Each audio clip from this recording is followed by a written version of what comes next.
nephew. With that mighty Skywalker blood, and in my hubris, I thought I could train him. I could pass on my strengths. By the time I realized I was no match for the darkness rising in him,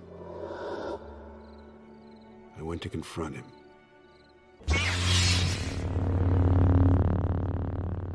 And I was left with shame and with consequence.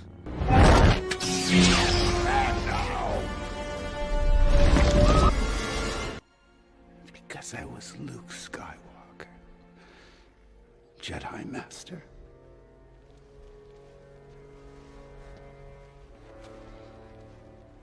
A legend.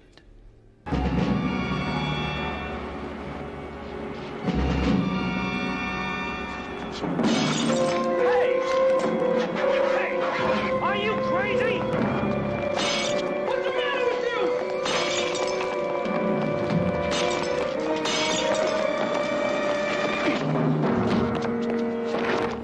What happened?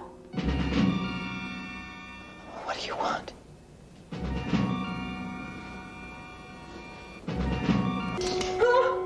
You don't know who I am, do you? Well, should I know who you are?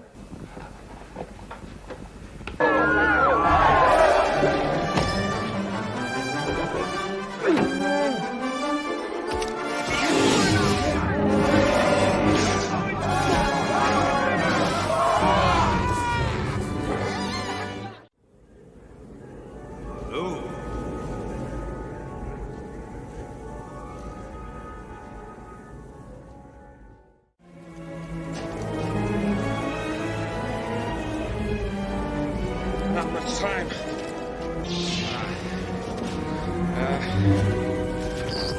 Hang on, kid. I thought they smelled bad on the outside.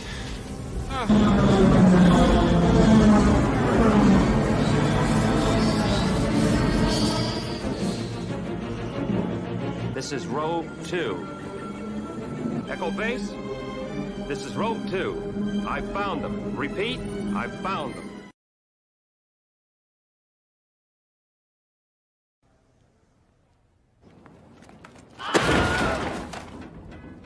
Fade in. This is where the fun begins.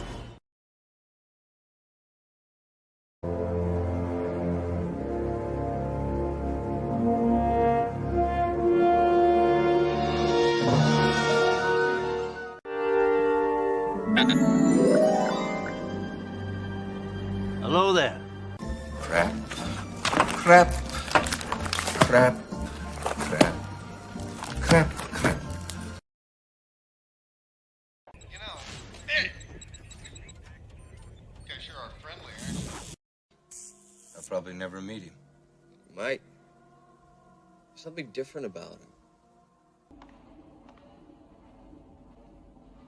The Force is strong with you. Had enough?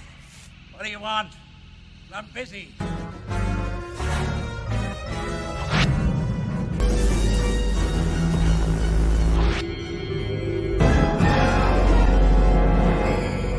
No, we have a race.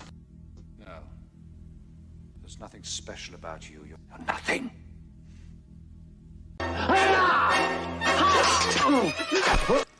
Now stand aside, worthy adversary. 'Tis but a scratch. A scratch? Well, what's that then? I've had worse. You liar! Come on, you pansy. Victory is mine. Just a flesh wound. You will each be part of me, and together we will be complete. Use the Force. Let go. The Force is strong in this one. I have you now. What? You're all clear, kid. Now let's blow this thing and go home.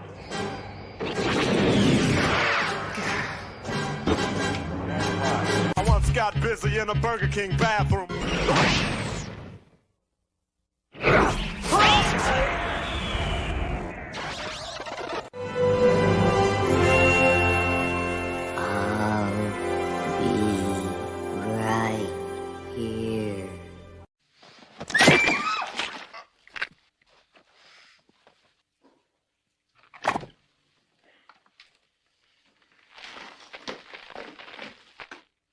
Pagkainom.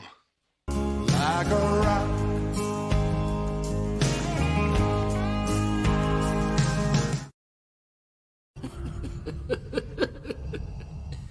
Perhaps you referred to the imminent attack of your rebel fleet.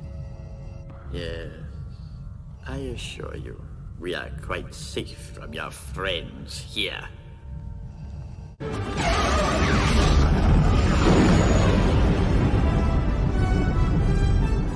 He saved us. He really did it.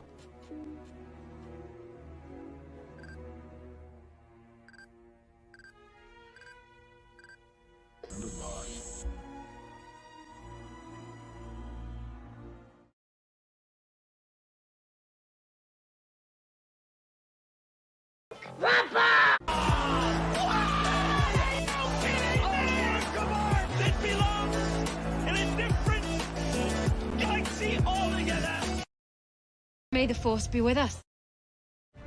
Greetings, programs! Together, we have achieved a great many things. Greetings, programs. Welcome to the Not My Star Wars live stream. Star Wars news this week. Obi-Wan Kenobi show. Gina Carano announcement. The High Republic art. And the Obi-Wan Kenobi, or I said the Obi-Wan Kenobi show, Taika Waititi. We'll see what he has to say as well about his future with Star Wars. I hope everyone is great. We have a little bit of stuff to talk about this week. Not a whole lot, but at least something we can talk about. And, of course, the Bad Batch. Not that there's much with that either, but we'll talk about it. The season finale of one of the worst cartoons ever made. Greetings. Sell Lucasfilm. I think it started. Hello. Sell Lucasfilm. Anomaly Inc.'s video on someone an idiot. Okay, that is the worst argument ever in history. People like to always say that. Well, Star Wars was saved in. Then you would say that every movie was saved in the editing because all movies get edited and they all become something other than what they were originally filmed in that order. It's literally the dumbest argument ever because every film is edited. It's not like someone just films something and it was perfect. Episode of Bad Batch, so left an hour. Yep. Well, I watched it today, so I didn't fall asleep, but I don't know because Mickey Mouseketeers are airheads. What else can I tell you? Sell Lucasfilm. Can't believe I watched Real Planet of the Apes. Love that movie. Surprise makeup. So, yeah, it's good stuff. The original Planet of the Apes. Watching Beneath the Planet, just Taste of the Bad Batch. I really like that one. They worship a missile as a god. I like that one. You're supposed to watch it. Yes. 1980s. Would like you. I don't know. He knows about me.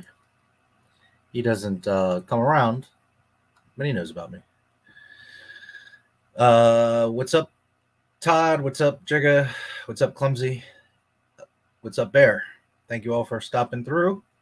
This is simulcast on YouNow. If anybody wants to support over there as well, I appreciate it. Private Eye, great to see you, brother.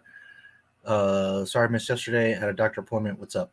Not much. Same old Disney nonsense. You didn't miss anything. There was no real news. 14 million new subscribers at Disney Plus. That's about it. Same stuff. They're in debt. They're bleeding. And nothing has really changed. So same people, same questions, same stuff. I mean, nothing really there. Okay. So the Bear, thank you for stopping in. Let's get right into it. I guess we'll get the High Republic mess out of the way. By the way, there all the links to that I use in this. There's links in the bottom of the description of this stream to all of our articles that I use in this stream. If you would like to follow along or look at it later, all the links are there. All right. Private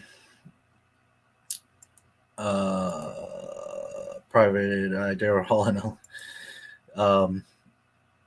more like 8 million. Well, yes. Again, there's the caveat of they're counting bundle ESPN Hulu subscribers as the Disney Plus subscribers. But as I explained yesterday, a 25-year-old that's drinking beer watching hockey isn't watching Bambi.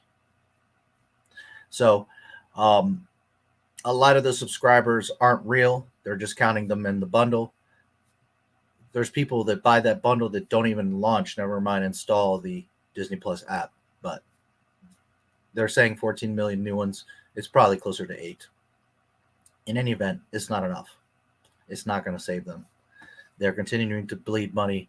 They're playing it off as if they're not, but they are. The numbers are there. I mean, it is what it is. All right. Let's get this High Republic mess out of the way. It's not much, but it's something. You guys should see that. Yes.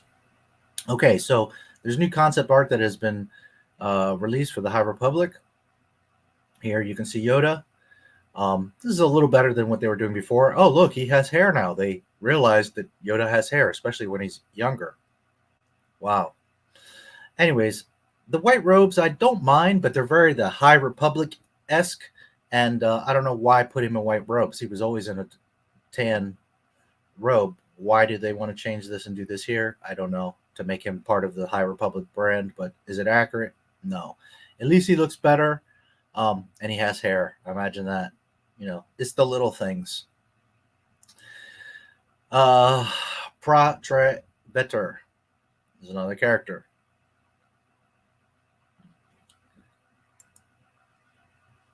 LaRue. Do these look familiar to you? Yariel Poof. Does he look familiar to you? Oppo Rancis. Does he look familiar to you?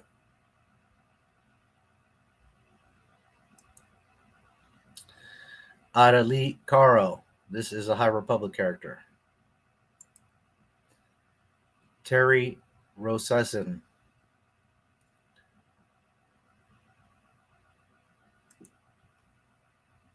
Adampo. Does this look familiar to you? Yak Face. Keaton Murag.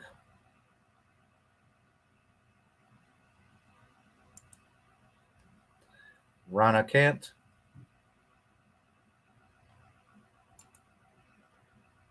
Soleil Agra. Have you noticed they all have these white robes? Jorah Mali. Does she look familiar? Does her name ring a bell?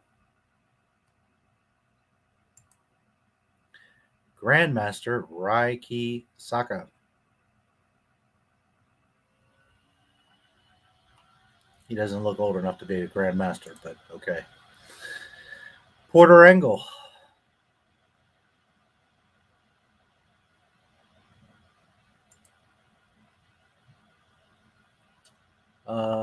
She doesn't have a name, apparently.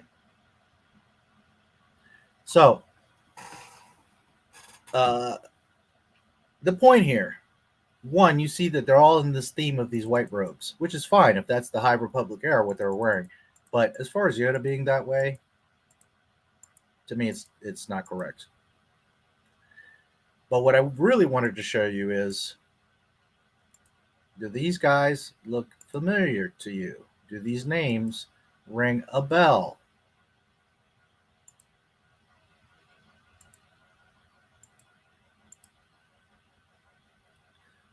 Yes, they are pulling in background characters from the movies and EU, and they're going to pull them into the mess and further destroy Star Wars. Characters that they could have just left alone. Nope, they're pulling them in. They're going to make them part of High Republic, and here we go. Complicating more issues. It's bad enough that they already have their own silly characters, but now they're going to start pulling in all these Jedi that are background characters and destroying them as well. None of this art is very impressive. It's at least better than what they started with. But here we go.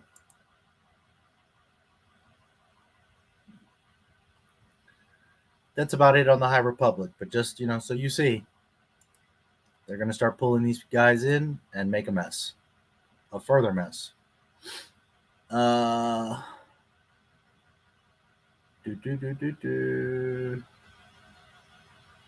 Haven't seen the High Republic, but the animation. I think you mean the Bad Batch? The High Republic. So the background Jedi from episode 1, but gender swapped. No one talks about the droid attack on the Wookiees, I know. Or I meant the Bad Batch, yes. High Republic looks like Borderlands. It kind of does.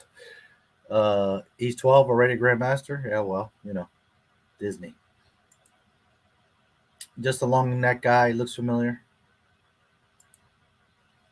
I guess is the origin of the brown robes. I guess they thought the white robes were considered racist, and they had to convince Yoda to make them brown, so it represents black people. I thought I saw Hero from Avatar. That was a whole bunch of nothing. Yes.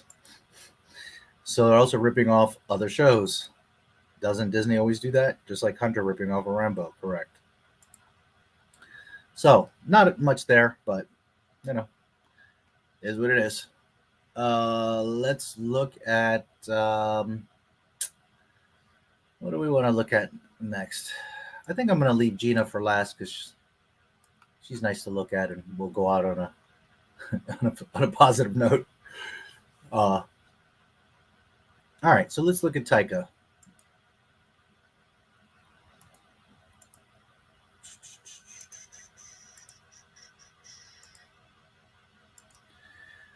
Taika Waititi talks Free Guy, Star Wars, and Thor. In Free Guy, director Taika Waititi takes a break in front of the camera before he returns to Thor, Star Wars, and a live-action Akira remake. Why? August 11th, 2021. Wired magazine. I've skimmed this. I have not read the whole thing. I'm going to skip parts of it because I really don't care. We're only looking for Star Wars here. And I am reacting to it with you because I have not read the whole thing. So they're going to remake Akira. Big mistake. Let's see. I really don't want to read all this mess. I really don't care about Thor. Waititi is also continuing his use of industrial light and magic stagecraft technology, which he first used while directing the finale of The Mandalorian's first season. It essentially allows filmmakers to generate reactive digital backdrops in real time in front of the camera through LED screens wrapped around the set.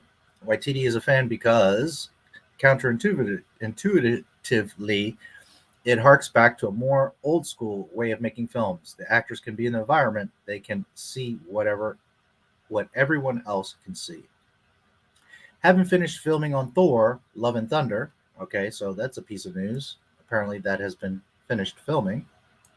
Waititi is now focusing more on his Star Wars film. It's still in the X space stage. He laughs. Extended space, I guess he means, referring to the former scriptwriter's use to set up a scene. But we've got a story. I'm really excited by it because it feels very me. Has it been a challenge to marry his irreverent tone with the operatically sincere Star Wars universe? I tend to go down that little sincerity alleyway in my films, he says. I like to fool the viewer into thinking, it's this, and then them going, damn it, you made me feel something. Okay. So Thor, Love and Thunder, that's news, has been finished filming. Second, not that it was like unconfirmed or denied, but we haven't heard anything since that announcement back like November or whatever, where they announced he was going to be doing a film. So this is reconfirming that he is indeed going to be making a fucked up Star Wars movie. So yay for us. And here we go with Rian Johnson. I like to fool the viewer into thinking this is one way, and then I'm going to subvert your expectations. So yay, here comes another Last Jedi, guys. But Star Wars is not the only project Waititi is committed to. At the time of writing, he is also tied to making a sequel to What Do We Do in the Shadows. That movie, actually, What We Do in the Shadows, is pretty cool. It's silly, it's goofy, it's about this group of vampires live in a house, their daily life. It's actually decent. And this is, again, he's like Rian Johnson. When he does his own project that doesn't have lore, that doesn't have canon, and it's just fun, they can do cool stuff. But you can't come into the Star Wars universe and subvert expectations. And that's what he's going to do. Nobody cares. Is that it? Okay. Well, I thought they were going to say more about it, but all right. Well, the rest I don't really give a damn. The main thing is that we know that he's still working on it, and he's already saying, I like to fool the viewer into thinking, it's this. And then them going, damn it, you made me feel something. Yeah, we're going to feel something, all right. A lot of anger like we did in The Last Jedi. So here we go the fuck again. Yay. All right. Let me see what you guys are talking about.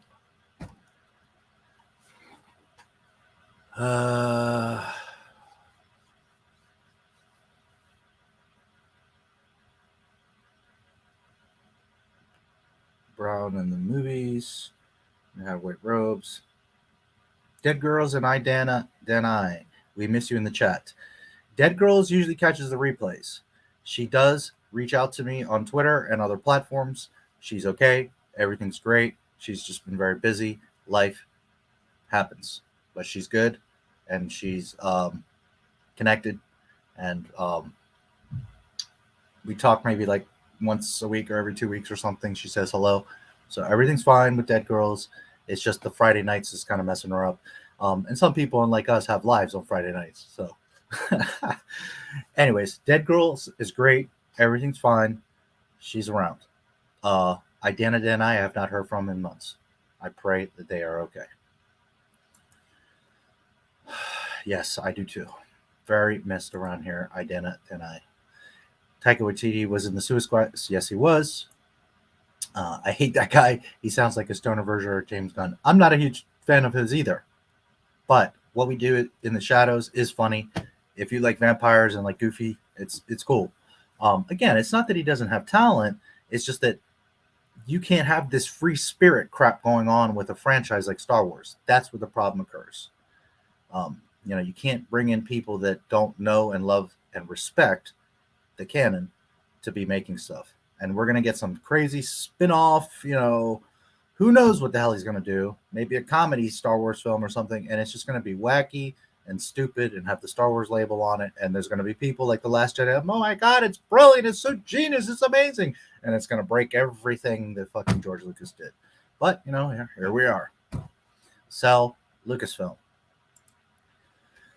I made a joke about a woman who hates dressing up as a man and saying you don't see a Jew dressing up like a Nazi. And I remember Taika played Hitler in a movie. Yes. Star Wars, funny baloney. Haven't even watched it. KK has ruined it. Jar Jar Abrams turned it into a bad version of itself. Correct. Good thing Taika was barely in the Suicide Squad. He was only in 2 scenes. They're both flashbacks. Yes. He's been involved in quite a few movies. But the article did indeed subvert our expectations. He might be a good director, but to make Star Wars films required to know and respect canon. Correct. Yeah. Again, I don't call Rian Johnson a dickhead because he's a bad person or because he's not talented at making films. It's because he literally purposely shit on a franchise that he knows has a canon. And he said, screw it. I'm just going to do what I want to do. So fuck him for that. It's not to say the guy can't make movies. Not that he's done anything special, because Knives Out isn't I'd rather watch Clue. But I've never said, and I don't think many people have said, that he's completely talentless. It's just you have to put him in the right project. And Star Wars is not the project for JJ, Ryan, or Taika Waititi. Absolutely not. It said it was Star Wars, and it's barely on it. Battlestar Collection from 78. The whole series is $25. All right. We'll look at this Obi-Wan article. We'll go over the Bad Batch, and then Gina. There's not a whole lot. This is going to be a fairly quick stream, but I'll hang with you guys for a little bit. And, Go. Hello. Thank you for visiting. I'm over on YouTube, so I will be opening the cantina a little bit later. Thank you for visiting, Go. Knives Out looks knockoff. Yeah, kind of is, but Clue's much better. Someone that respects canon could write a good story, good Star Wars story, and Taika could direct that. But here we go again. KK hiring people who don't know canon about what is Star Wars about. Yep. That's a lot of money to James, I'm sure. I guess I can buy it in secret and pay my parents back secretly. Dude, the internet, there's just everything. Okay. We'll cover, what do you guys want to get out of the way first? Obi-Wan or Bad Batch? Bad Batch is not much. It's going to be quick too. So, let's get Bad Batch out of the way. That stupid thing. It's so stupid. All right, just a second. I just want to get it out of the way.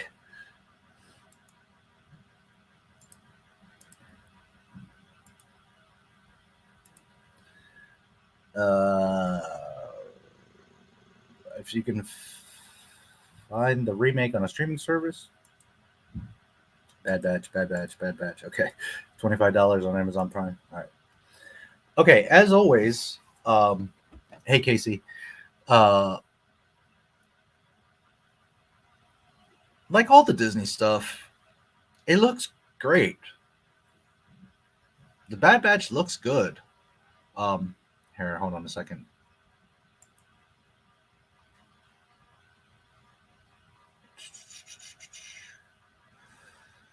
Just a moment.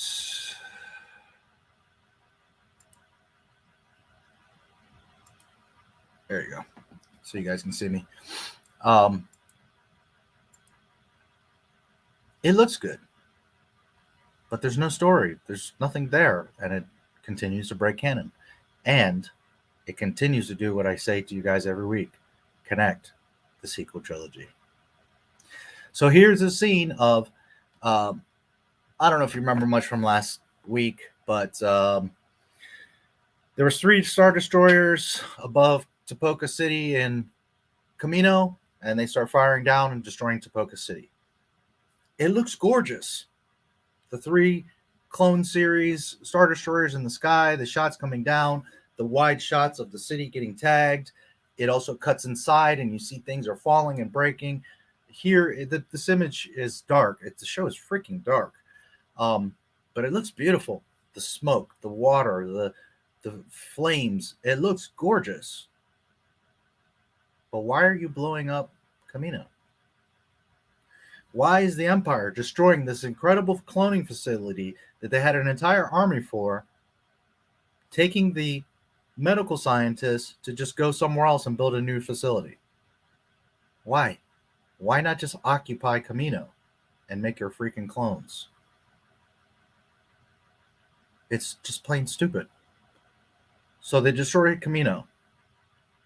Why? Because Dave Filoni, that's why. Because, oh my God, they're destroying the cloning facility, the home of all the clones. Why would you do that? Palpatine's not stupid.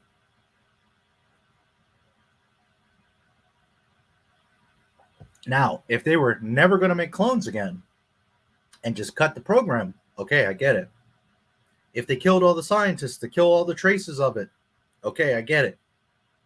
But they didn't. They have the scientists. and they're going to start a cloning operation elsewhere. So it looks beautiful, but it's fucking dumb. I pointed out a few things I liked in the Clone Wars on TikTok, like the animation, Echo 5's Ahsoka before Season 7, Cad Bane, and okay. Someone said the series, why? Because of a few things. Why do we need to continue making clones? Ventress was all right. All right. So, it looks beautiful.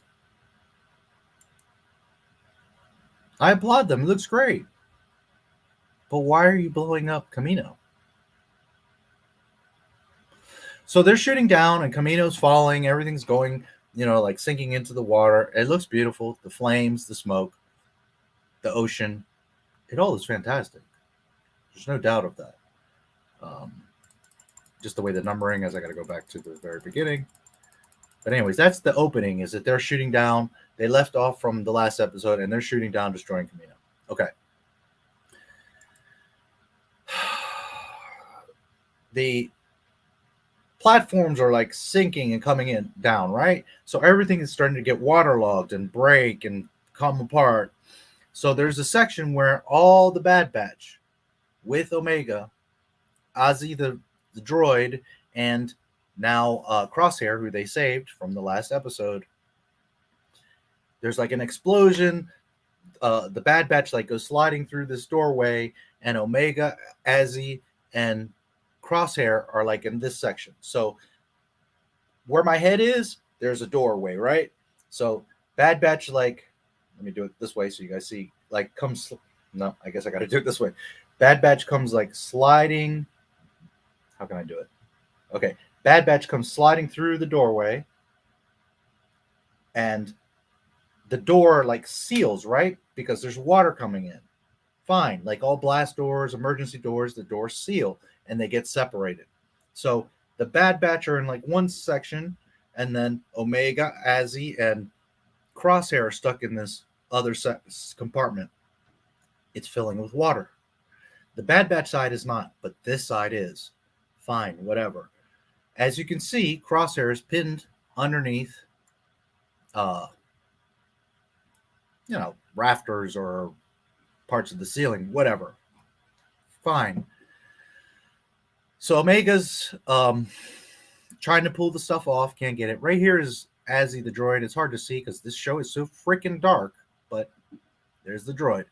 So she's trying to pull it off, can't get it off. This room is filling with water, and she's like, he's going to drown, blah, blah, blah, blah. Okay. Again, an external shot. Absolutely gorgeous. Look at the water rolling, the ripples in the ocean, the smoke, the flames. It's stunning. But it's absolutely stupid. So we cut back. The water's filling. Crosshair is about to drown. On the other side, they're trying to open the door. They can't. Wrecker pulls out his big knife and puts it in the gap of the door. Like we've seen this in movies 1,000 times, right? To like wedge the door. Okay. This isn't like an ancient tomb or a doorway in your house. This is a futuristic sealed blast door. You're not going to get a knife in there. The point is that air, water, things are contained. You're not going to be able to put your knife in it because it's sealed. Anyways, he puts his knife through it, and he's trying to like wedge the door with his knife. Have you ever used a knife to wedge something? What happens? The blade snaps off. But okay, logic. So he's trying to open the door on that side. Omega's freaking out. She went underwater trying to pull because at this point the water's coming up. She's trying to pull the thing off of Crosshair. She can't. I mean, she's got spaghetti arms. She's 11 years old, for Christ's sake. But okay, whatever. So she's panicking. The room's filling. She, of course, pulls out her crossbow. And she says to, or bow and arrow, whatever the hell you want to call it. And she says to Ozzy, hey, use your propulsion. Try to pull it loose. I'll try to break it loose. So she gets up on top, shoots 3 shots. Perfect accuracy. Doesn't hit Crosshair. Doesn't, 3 perfect shots. Of course, it's Omega, and the thing breaks loose as he is able to move it at least some. And Omega grabs Crosshair and pulls him. Again, she weighs all of 10 pounds and has spaghetti arms, and she's pulling a grown man. But okay, whatever, we'll play along. She pulls him out from under the rafter before he drowns. The water comes up to like his neck. Okay.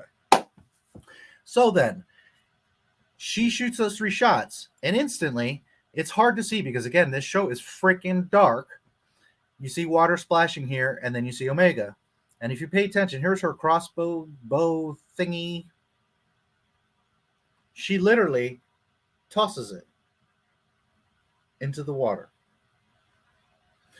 She dives underneath, which how this little girl knows how to expertly swim. And some of you are going to say, but she lives on Camino. Yes, in contained areas that are meant to be dry. There's not swimming pools inside a Camino. Hello. Yes, it's in the ocean, but she lived inside of contained platforms. She wasn't out swimming in the ocean or in a swimming pool. But this 10-year-old girl, 11-year-old girl, knows how to swim like a diver. Okay, so she dives in the water. Not only is holding her breath, has a flashlight in her mouth, swims, not a super distance, but swims just like a great swimmer to the door. And she even has the balance, the strength to start pulling on the door. If you look closely, like here's the blade that I was telling you that Wrecker's blade was coming through the other side. So she's like this miraculous swimmer in saltwater ocean with pressure. She's swims just fine with a flashlight in her mouth and is pulling on the door with her spaghetti arms that are going to do anything. But, you know, Omega, she can do anything. So here she is pulling on the door. Finally, the door from both sides, they get it open. And you can see here all the water rushing in, right? Well, of course, if you've got a room full of water and another one without water and you open the doors, all the water is going to rush through. So what happens? Omega comes through, and it's really hard to see her, but this is Wrecker here, where he had the knife. This is, I believe, Tech. And right here is Omega. Again, the show is so goddamn dark, but Omega's right here. He catches Omega, and then Ozzy the droid comes through, and it's really hard to see, but Crosshair comes through. Fine, no problem. The current pulls him through the door. Fine. The door closes. You do not see the bow. A shot or two later, Omega's right here. Again, it's really dark and hard to see her, but you see, here's Omega. There's no bow. There's Ozzy the droid, there's Wrecker, there's Tech, there's Crosshair, and that's probably Hunter there. So here's Omega. You can see that there's not water here, so it's not like the bow or anything else is underwater. It's just, it's sealed. The loose water went away, and they're standing here. Hunter and Crosshair have a little, like, why did you save me? Well, we didn't leave you, blah, blah, blah. You know, air words, dumb shit. All right. So then they decide to start going. Now, to be fair, Omega does, they show her, bend down and grab something. But you don't see what it is. And that bow is, like, as big as she is. So had she picked up the bow, you would have seen it. But the show is so damn dark, and they don't show you the detail. So it could have been anything she picked up. They don't clearly show you that the bow came through the doorway or that she picks it up. But they did clearly show you that it's not on her.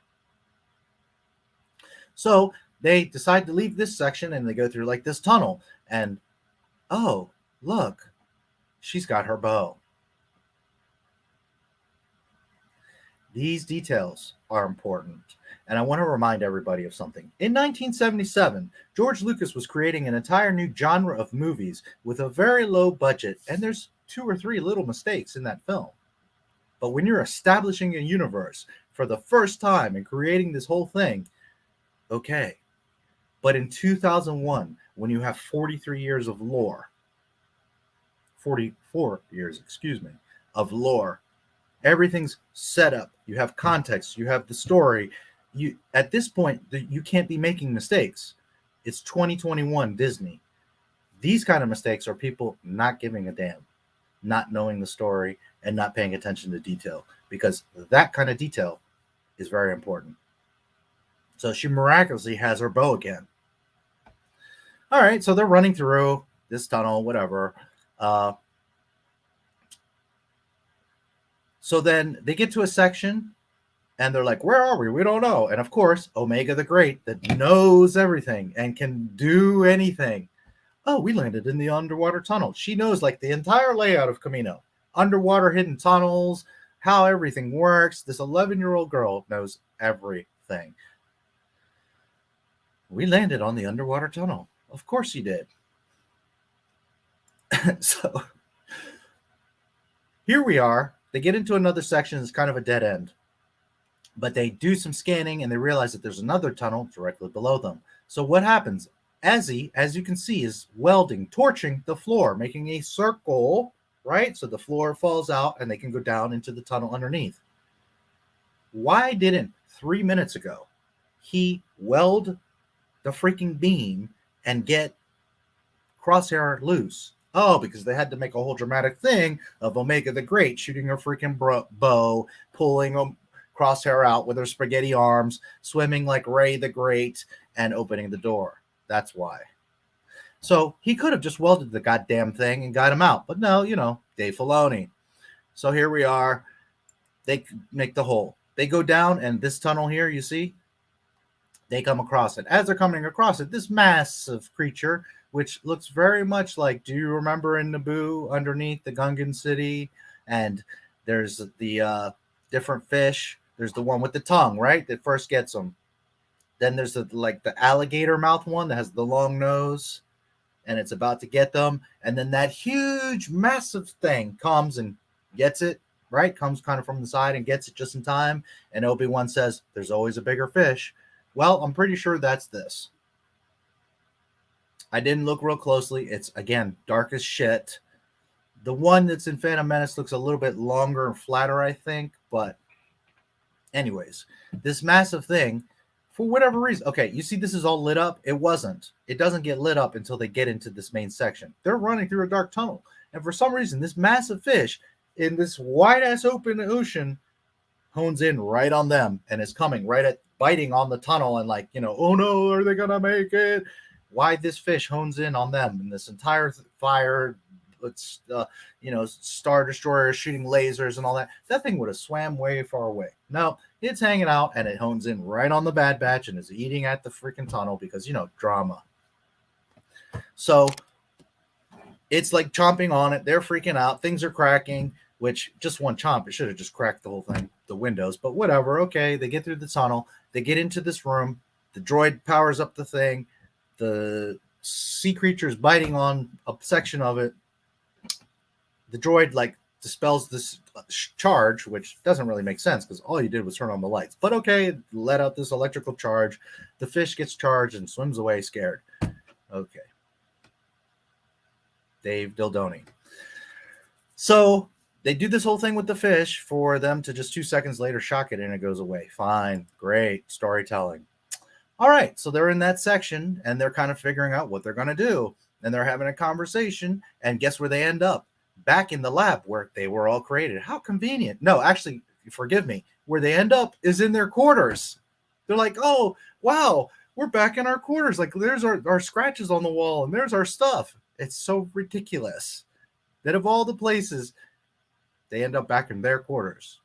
Okay, whatever, fine. So they start talking. And then they make this statement. Tech says, Omega was created before us. Technically, she's older than we are. Okay. You cloned Jango Fett. They're all supposed to be Jango Fetts. Now you've altered them and you're claiming that they're all altered from the DNA that was Jango Fett. Plus, they all have these superpowers. Now you're saying that Omega, and I get it, the clones grow and are programmed to be twice the rate. So if Omega's 11, let's say, these guys are about 22. Well, first of all, I think they're all a little bit older than 22. Maybe 25, 30 by the way they look and act. Number two, if they're younger than Omega, then their minds should be more childish than Omega. And Omega, while it's few and far apart, shows moments of she's a kid, she's scared, she's being left behind, she just wants to be part of the gang. And these guys are mature men that are younger than her. Dave Dildoni. Oh boy. So they continue moving. They get to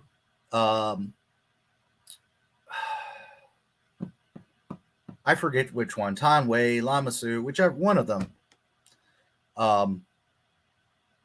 Secret lab.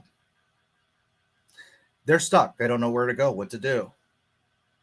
So their plan is, to plant. You can see here, there's explosives all over this window, and they actually put even more. Now, first, let's back up a little bit.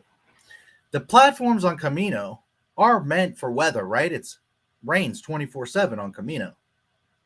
So it's not like they're not water resistant.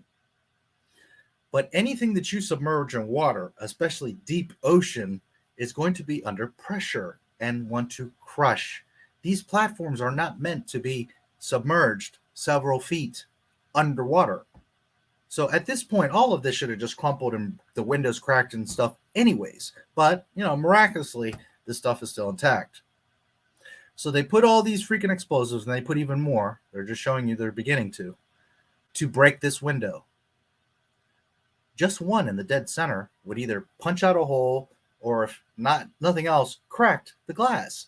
The pressure from the water, once there's a crack in the glass, it's going to break and give in. Instead, they put like 18 explosives on. There's this whole explosion, and they show from outside, and it's real pretty looking.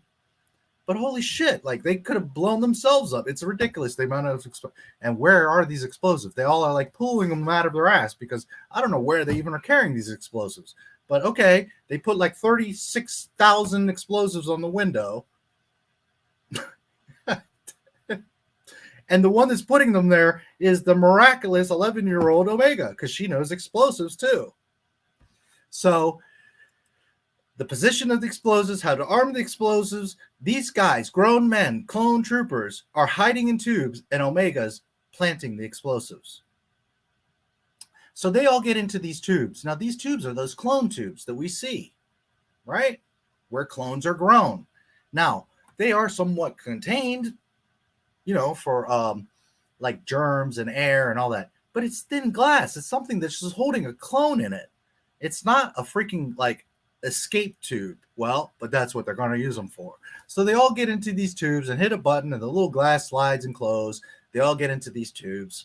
And the plan is, I didn't bother taking the picture. Omega, there's several of these tubes. They're all in them. And the very last one here at the end, Omega gets into.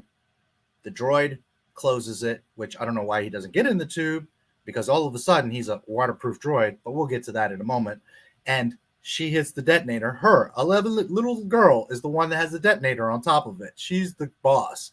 So she blows up the window. Boom, boom, boom, boom. It's this whole thing. How they didn't all get blown up, things crushed, whatever, fine. The window blows. Water comes rushing in. The tubes go out. The idea is that the droid is going to guide the tubes to the surface. All right, fine. What happens if you put your cell phone in water? So somehow this droid is this waterproof, deep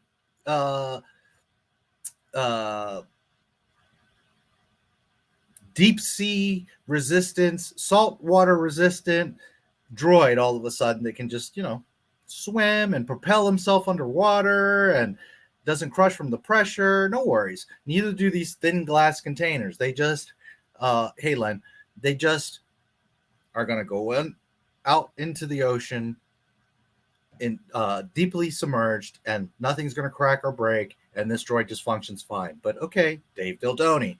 So they blow it up, the tubes float out, and again, this show is so damn dark, but here's one of the tubes, and here's the droid, and he's propelling. If you look closely, you can see here, there's like propulsion. I don't know how or what, but he's got propulsion underwater. Okay, so he's guiding these tubes that somehow aren't cracking under the pressure of the depths of this freaking ocean, but, and he's guiding them up. As he's guiding them up, there's some debris he avoids, but then some other debris comes and hits Omega's tube, who's the last one, and she starts to sink. Okay, you can't really see it real well, but okay. So he guides the other ones that get close enough. They start to go to the surface. Fine. None of them do anything. They're all just looking. Omega's sinking. And the droid decides to turn back and go get Omega. So the droid goes back. You see here this blue light? Well, guess what? He snaps his fingers, lights up a torch, and cuts the goddamn beam underwater. Why didn't you do that in the beginning with Crosshair? But here we are, Dave Dildoni. So not only did we see him welding, but for anybody that doubted, well, he can weld underwater as well. So why are we doing all this? Because, we have to make up a story and we have no creativity. So here we are. He welds the beam, releases the debris from Omega's tube, which the debris alone should have hit the tube and shattered it. And the pressure of how deep she is, because remember, she goes deeper and deeper and deeper than everyone else because she's got debris taking her down. That tube should have crushed. No. So he cuts the beam. He starts he has a propulsion underwater from who knows where. It's taking you got from Wishlist. She said thank you. Oh, thank you so much, Len. Thank you for letting me know that. Sad that I missed it, but okay. Thank you so much for letting me know that. I'll talk to you about it later, but I appreciate you letting me know. That's awesome. Main thing is that she got it and saw it.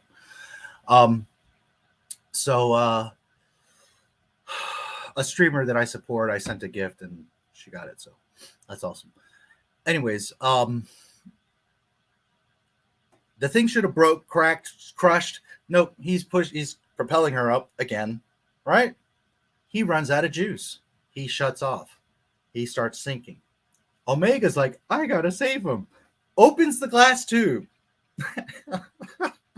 and goes swimming down to get the fucking droid.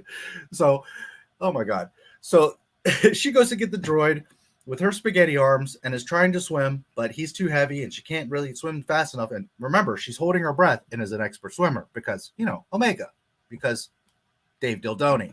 So Crosshair, they're up at the surface now in like these boats, and somehow they all have rifles all of a sudden. He pulls out this big sniper rifle behind Hunter, and everybody's like, oh no, he's going to shoot Hunter. And Hunter looks, and then he aims down into the water and shoots this like grappling hook that goes way deep in the water, which if you've ever thrown something in the water, once it hits water, it starts to like change direction. But okay, it shoots perfectly straight through the water and it goes all the way down and perfect shot, hits the droid, and they reel them back up. Where these weapons even came from, I don't know. And where the gondolas or whatever, they didn't have gondolas. They were in the tubes. They're floating like on the tubes. There's fire and wreckage all around. And somehow they have all these rifles. They all have weapons, and he's got this massive sniper rifle with a grappling hook on it. How freaking convenient, Dave Dildoni. Okay, so he grapples them up to the surface. All right, so they get to the surface, and they're like, okay, let's get to the platform. Now, if you remember from last episode, they come to Camino. They can't go too close to Poca City, and Omega the Great that knows everything's like, oh, there's a hidden secret platform, and if you go right here, here's where the platform is, because she knows, the lay of the ocean as a child that lived on the platform the whole time, but she knows where the secret platform is, and they had to basically almost be in the water for the platform to rise up, and you're looking at that platform. So not only did she know where that was, and they got in and they did all that, and now the city's blown up and they're all disoriented, and I don't know how they even made it to the surface, and they have the weapons and she has her bow, and all this thing is all totally inconsistent and ridiculous. They paddle to the platform. Right here, conveniently, there's a big ladder on the side of the platform for, fish to come climbing up the platform and go on the platform, but whatever. Okay, there's a ladder there. So they all get to the platform and climb up the ladder, and they're there. Now, 10 minutes ago, they're blowing up to Poca City. They're in Star Destroyers, way high altitude. When you have a bird's eye view, you can see the lay of the land. They have been chasing this ship and these clones since the first episode. They know that they landed on Camino, and yet the Empire only focused on destroying Poca City and not destroying the platform or getting their ship or leaving a garrison waiting for them. No, they're like oblivious that this platform's here. Even though they're looking down and can see everything. Now, some of you might be saying, but it's far away. They didn't catch it. Well, first of all, they have scanners and they can see every fucking thing. And second of all, again, they're in the sky very high and they have a bird's eye view and they would see the freaking platform. Oh, it gets better. They get up on the platform and the thing is right freaking there. They're looking at Poca City. Look how close they are.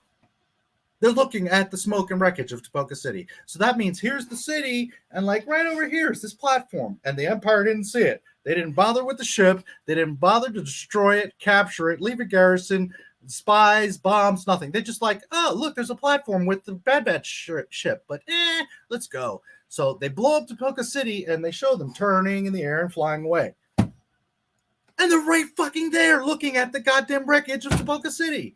How ridiculous is this Dave Filoni? And of course, she's got her bow. And of course, here they are all assembled. And you can see it's like a movie poster, like the crew, you know, the Bad Batch. And like I said, they're going to form this new crew. Crosshair, in the end, kind of like does his own thing, but he's going to come back to the crew. They're going to meet up with Gregor. They're going to meet up with Rex. And they're going to meet up with Ahsoka. They didn't do it here, but they're setting it up for season 2. So here they are, you know, the whole crew. We should leave before the Empire scouts show up. Dude, you're right there next to the fucking city that was blown up. 3 Star Destroyers looking down should have seen this whole thing anyways. And they're like, oh, well, we should go because the scouts are going to find us. I mean, it's so freaking stupid. It's so stupid.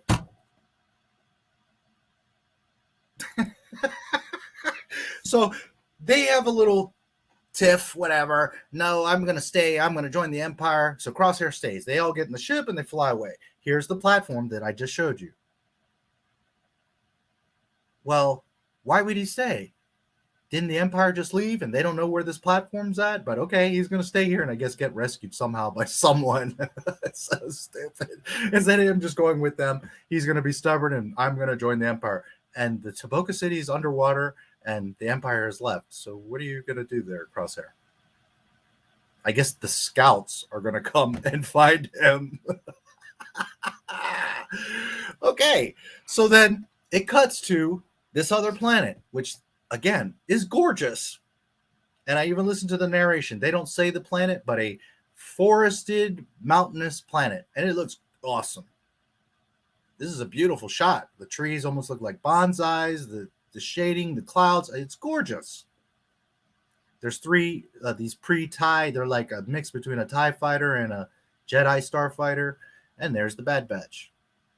Okay. So they, you see here, there's like these rings. You can see they're like cut out, right? So there's like bases in this mountains. So they land. This shuttle lands, which you think is Bad Batch, but it's not. It's an Imperial shuttle. It lands. The ramp comes down.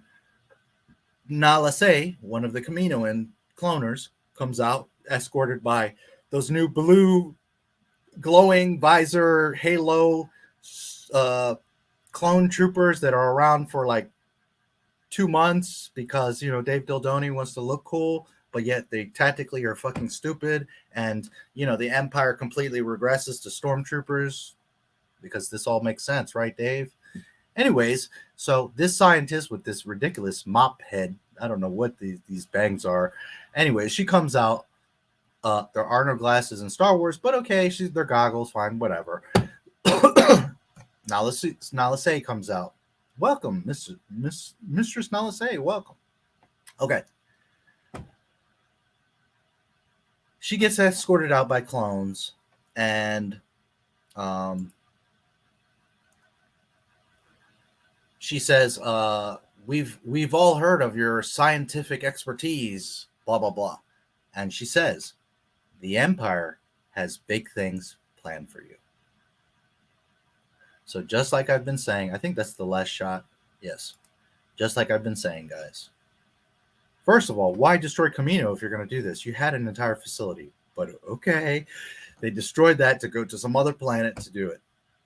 But they've gotten several of the chief scientists, including Nala Se. And they say it right there. The Empire has big things planned for you. They've gotten all these chief cloners to do what? Play Uno? To make clones. Omega was the test. They're going to get Yoda's DNA and make Grogu. Grogu's going to become Snoke. Snoke is going to become Palpatine. And Palpatine confirms, authenticates, justifies Rey. All of this show that did nothing, it's a bunch of fluff and nonsense, is to justify Rey.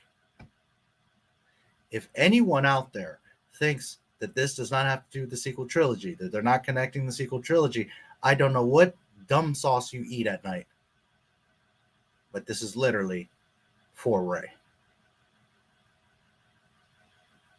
And that's the conclusion of season 1 of The Bad Batch.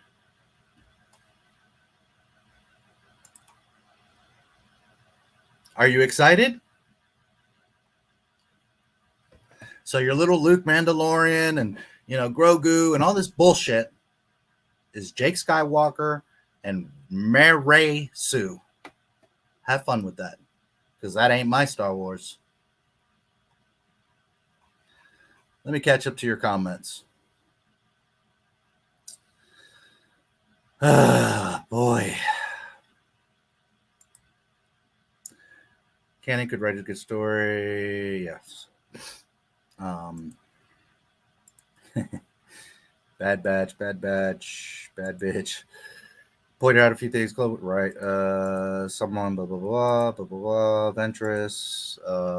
Clones don't seem to have a problem blowing out Kamino. That's like not having any issue with destroying the town you were born in. Correct. All these clones are sitting there watching Kamino getting destroyed, and none of them say anything, feel anything, care. Like, they're not like, well, wait a minute. If the Empire is destroying literally our home, then what are we doing here? Nope.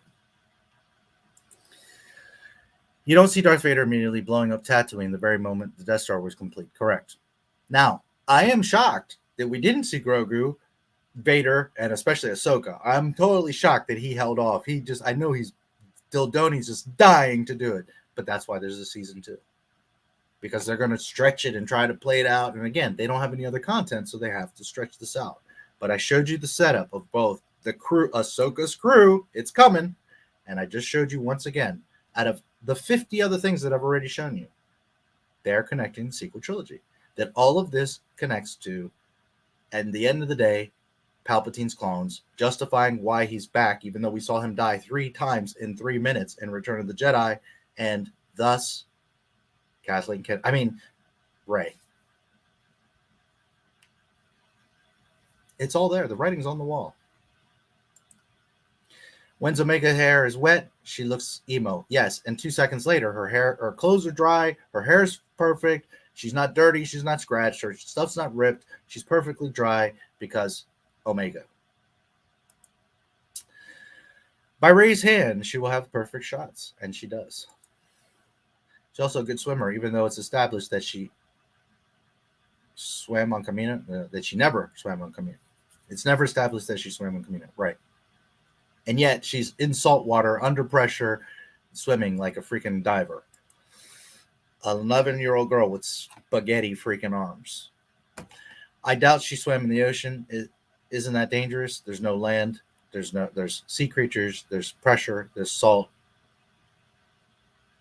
The average human can only hold their breath for a few seconds. Never mind. Now, I was very much an athlete when I was younger, and one thing that I used to do is practice holding my breath underwater. I could do it for 5 minutes. If you do it long enough and you practice and you kind of train your lungs and your mind to slow down, your heart, your breathing, I could do it for about 5 minutes.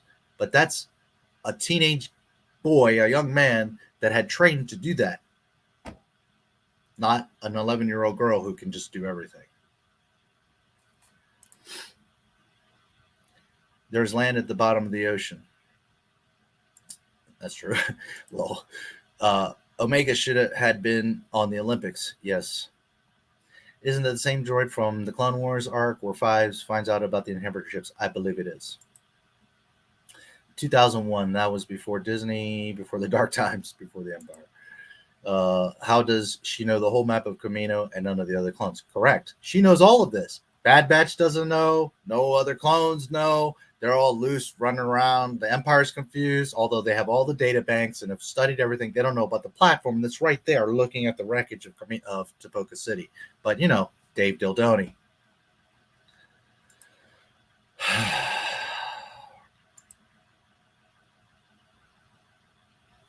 Hasegur is my wife. Greetings, Adaptive. Good to see you, buddy. Uba. A lot of Ukpa right back at you. Too funny. The fish had the script and is following the plot better than the script writers. Yes. Just a moment, guys.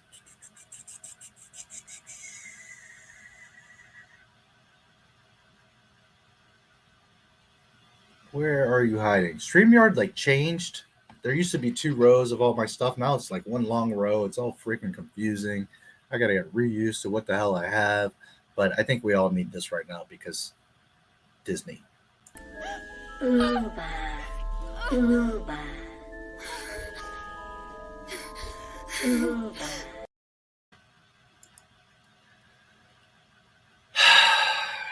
Crosshair's scar makes me gag. And again, it's on the wrong side. He was like this, and the blast hit his entire left side, yet he's got this massive scar on the right side of his head. Dave Dildoni. Have you ever watched Star Wars? Dave Dildoni. Have you ever watched your own Star Wars? Dave Dildoni.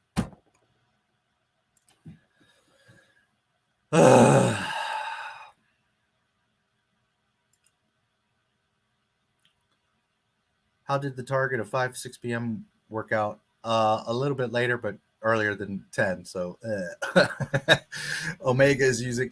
To be fair, we've had massive storms here. I don't know about anywhere else, but here in Pennsylvania, especially close to Pittsburgh, where I'm at, we have had flood warnings. We've been getting hit. My internet has been dropping out. So I almost was going to suspend tonight because it was coming down. It stopped. It chilled out, and I said, okay, let's go. But there was, it's been really coming down here. The internet's been in and out. So to be fair, I was actually around 5 or 6 going to do it, but it was coming down, man. So using console commands. Oh yeah, she walks up to any console. Doesn't matter if it's Camino or not. She just knows how to work them. I mean, there's nothing this little girl can't do. And listen, I'm all for somebody having a special talent. So if she would have been good at reading or using a console or strategy or shooting the bow or any one of the 80,000 things she's done now, okay. This little girl knows everything, how it works, how to use it, what it is. She's like an expert at it. It's ridiculous. I mean, she's almost worse than Ray at this freaking point. It's ridiculous because she's a child. Ray, you could argue, was scavenging and learning and training, and this little girl knows how to do every freaking thing. What's the point of the Jedi? We have Omega. This is kind of stupid, Dave. Look at the pretty explosions underwater fans. This is the best thing since The Empire Strikes Back. Oh, yeah. Doesn't Hunter say they need to even out the weight in the tubes? Then they put 2 grown men in one tube and a single child in one. Yes, got to set up the suspense scene, I guess. Right. And it's not even like the guys that are taller and bigger that are putting us. No, they've got this little girl in the droid setting explosives. And then she's the one with the detonator. They're trusting this little girl.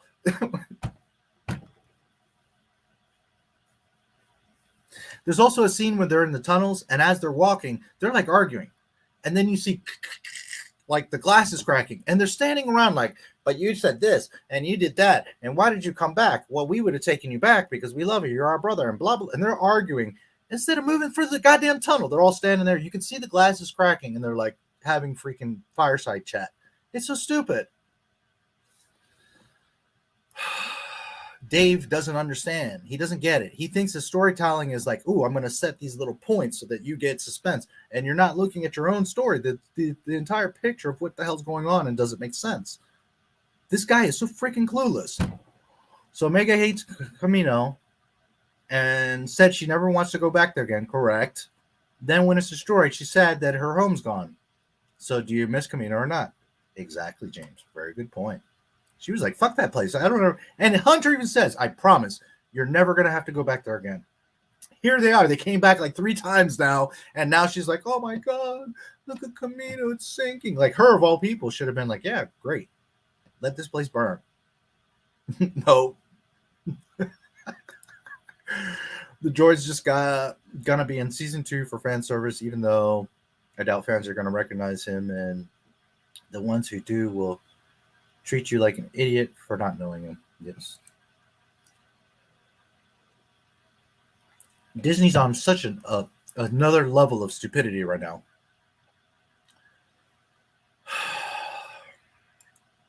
And no, it's not raining on Camino.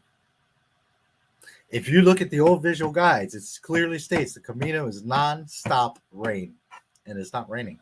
Dave Filoni, have you seen Star Wars? Dave Filoni. Apparently not. So stupid. I really expected Wrecker and Omega to fall in love. There's still time, dude. There's still time. I mean, the amount of mistakes that they make, and people say that he's the apprentice, that he knows Star Wars, and he's fucking clueless. Camino's perfectly dry. They show the Star Destroyers in a sunny sky, and they're looking down, and they're shooting at Tapoca City. So stupid. Yes, they did all this mess, him going around, they get him back, they save his life, to do all this for him to just stand on the platform like a dumbass, even though the Empire's gone and destroyed the city. But, you know, the scouts are going to find him. So fucking stupid. And to think, there's probably people right now making videos about it. It's a 10 out of 10. It was great. Wow, amazing season, The Bad Batch. It set up so much. It's amazing. Yeah, it set up the sequel trilogy. Wake the fuck up. I get treated like I don't know Star Wars for forgetting the names of the episode, but treat Dave like a master of Star Wars, even though he said Luke means nothing to the story and Leia really saved Putt. Correct. According to Dave Filoni, Luke didn't do anything. It was all Jin and Leia, so that's your boy, Dave Filoni. You can't even remember that it rains nonstop on Camino. Never mind the 10 other things that I just showed you in one episode.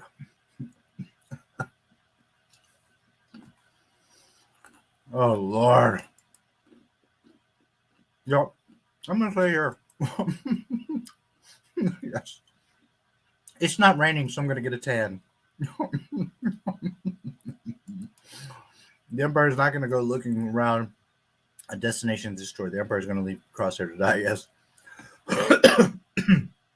And I'm always fair. If there was something in the episode that made sense, that was exciting, that was cool, I said it looks great. But it's just a bunch of stupidity. And it literally shows you they're connecting the sequel trilogy. And yet we're going to have people that are going to argue that it's not. Everyone always talks about the show like all 5 of them are together, even though Crosshair is only with them in the pilot and the finale. Yeah. Please use the force on the subscribe and like buttons. 88, good to see you. Those clone troopers at the end with Nala say were clone commandos and made their first appearance in Republic Commando game before ROTS and Expanded Universe. I am aware, I know, but it doesn't mean they make sense. There's no logic to them, and there's no reason to use them, and tactically they're dumb. They look awesome. I get it. I know the game. I know the character, but it doesn't mean that they make sense. And again, they weren't canon. That's Expanded Universe that someone else did something to look cool, because those aren't George Lucas clones. Your prediction was a lot better than this stupid. Well, actually, yeah, they should have done what I was saying. But anyways, it's coming. Don't worry. Season 2, you're going to see. I didn't know they were going to do season 2, which is amazing because they did 16 episodes of air. But okay, you'll see next season they're going to do Ahsoka and Vader and all the mess. Where Grogu comes from. Thanks for the sticker, Todd. Top 20 worst. Oh my God, it's freaking terrible. There's no story, no point. There's not going anywhere. It has so many holes and mistakes in it. It's ridiculous. And we're not even talking about its own mistakes within itself. 43 years of lore. And Dave, the genius apprentice, can't keep his shit straight. He can't even remember the Camino rains nonstop. Kids that grew up with the prequels and never read the visual dictionaries know the Camino reigns nonstop. But Dave Dildoni doesn't know this. Or just doesn't give a damn. Because he thinks you're an idiot and you're not going to notice. It is awful. It's so freaking bad. Hold Ahsoka like a huge pleasant surprise. Oh yeah. See, I didn't know there's going to be a second season, so now he's going to draw it out. And they need content, and that's where it's going to. My arm cut. Next shot. Where's the cut? Yes. Hold my breath underwater for 20 seconds. 5 years older than her, and she's stronger than me. And she's Omega. Check out this video, Not My Star Wars. It's gold tier YouTube Star Wars content. If you put a link, it doesn't seem to let you. What you can do is at the end of this, put the link in the comments. Leave me a comment. Check this video out. Put the link. It won't let you do it here in the chat. Let me double check. Because I'm pretty sure it's just not going to let you. And there's an option to block links, and I don't block them, but YouTube, does what it wants to do. Yeah, it doesn't let me. The link's not there. So it's not even me blocking it. It's just YouTube. At the end of this, on the replay, write a comment. Hey, here's that video I was talking about. Leave the link. I will look. Fives didn't know. He could have easily escaped. If Fives knew, he could have found a ship and flew to Coruscant to tell the Jedi about the inhibitor chips, and Palpatine's plan would have failed. Correct. Sorry that it took a while. No worries. Some baby... Jen. Sure. However, you can tweet it. NotMyStarWars1977 at Gmail. I'm happy to look at it. I just can't get it here. So, but the easiest is put it in the comments here. Whatever you want to do. Better than the whole. Yes, it is. I'd rather watch Uba Uba on repeat than this nonsense. Boba Fett's antenna was on the wrong side of his helmet in one shot for Return of the Jedi. I think the scene was shot sideways. I have never seen that or noticed that. Let me know where, because I would like to see that. That's why the only real big mistake in the original 6 movies is Boba's antenna being on the wrong side of the helmet. There's 2 or 3 little ones. There's a scene where C-3PO has like a dent in his butt, and then he never has it again. But this is like, dude, guys, in the 70s and 80s, they're establishing and building the universe, and there wasn't as much details. Plus, you're dealing with one guy that was creating the universe. Now we have books and guides, and we've seen the movies 1,000 times. So someone like me would be like, oh, no, there's a mistake making a current film, as Dave the Apprentice should be. But no, they're not catching this stuff. Pablo Hidalgo, I've shown you guys the interview where he's like, well, they didn't so much get details, everything, be things backwards, but that's what my job is here, is to make sure that we don't make those mistakes. And here we are, where every piece of product they put out has mistakes. The nerve of Pablo Dildo to say that shit.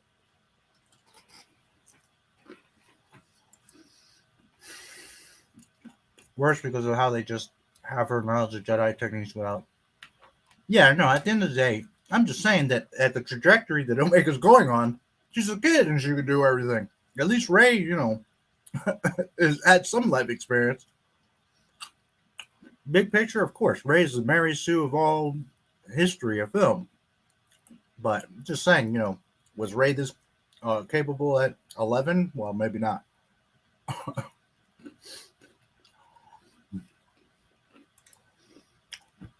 The fact that she didn't beat Ren because of her initial scavenger training, but because, yes. And because he's broken. Adam Driver says it. His lightsaber is broken. His crystal is broken because it's a symbolism of him. He's broken. And that's part of why Rey beats him, is because he's not focused. But then Pablo Dildo, the lore expert, later comes and says, no, his crystal isn't broken. That's not why the band is around the blade and it has the holes. No, it's because his crystal's so powerful that it needs vents. Pablo Hidalgo.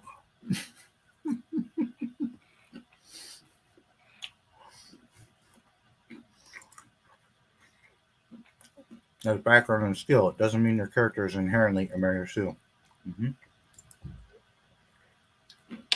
The teacher and student were talking in front of the doorway. Wants to die alone. Yeah. One of the worst ways to go out, you're dry and cold and no one's there to warn you. Okay, what else on my mind? There was another article that I totally forgot about because who the hell cares anyways? But I'm not going to bother to look at it or find it because it doesn't matter. Here's the point. Sabine Wren has been announced for live action in the Ahsoka show. So further going down the hole of fucking shit up, now we're going to have her live action. Now,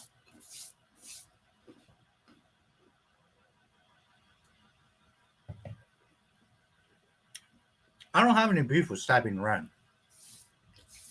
I don't think she's a great character, but fine, whatever. The issue is, in the comics, she behaves one way.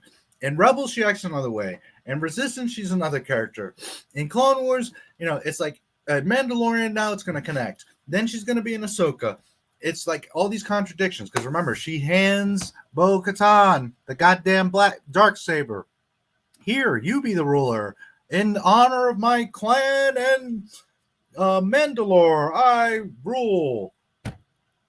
And then in the Mandalorian, well, no, I can't take that sword unless I kill you. Remember that? Did you guys remember that? Sabine Wren? Bo-Katan? I remember. So remember that Mandalorian's after Rebels. So now he's going to bring her into Ahsoka, continue to retcon the fucking original trilogy, bring her connecting Mandalorian, thus retconning Rebels, and here we go down the fucking spiral again. So not only do you need to watch 8 different shows and read 16,000 different comics to even keep up, to pretend to keep up, but it's all going to retcon itself anyways. Dave Filoni has literally, with Bad Batch, Rebels, and Mandalorian, retconned the entire Clone Wars cartoon. There was canon and the genius, and George Lucas was involved in, right?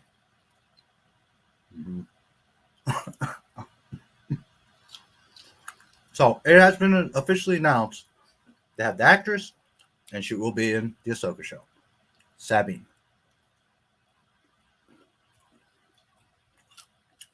Are you excited?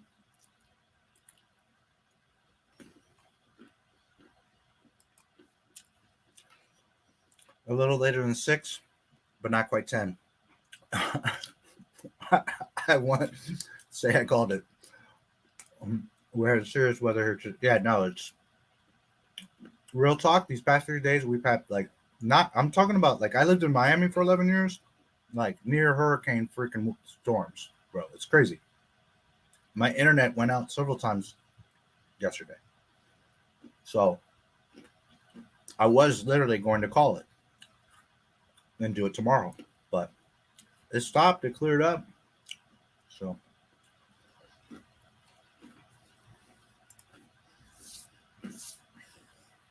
no, I couldn't.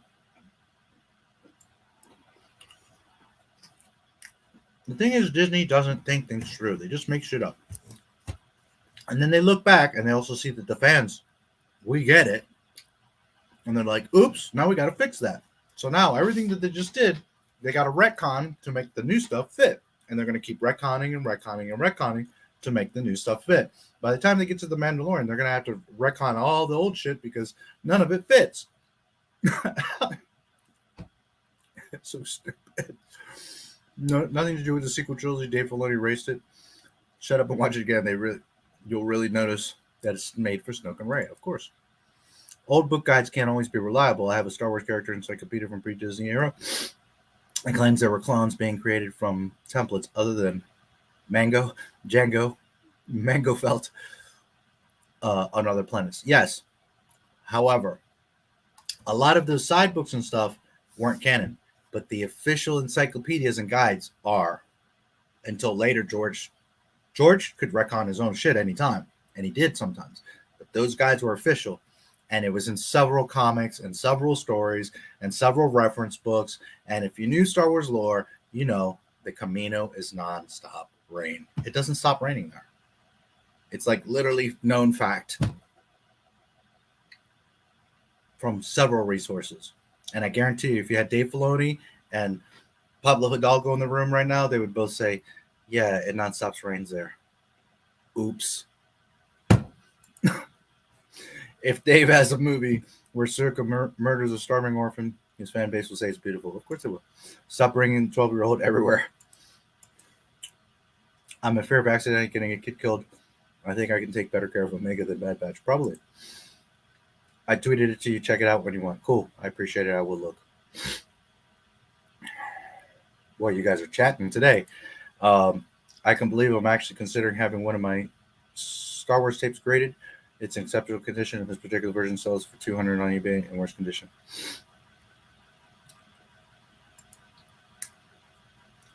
I'm still really hesitant. I personally wouldn't, but that's just me. You know. Kaminoans sure are lucky, and I'm not like, I wouldn't look badly at you for doing it. I'm just saying, like, I've lost everything, dude. For me to have a treasure like that, there's like no way. The Kaminoans sure are lucky that Fives didn't know everything about Kamino, or else they'd be screwed. Oh, wait, the Empire still screwed them over anyways, yes. What's up, Greg? Good to see you, buddy. Thanks.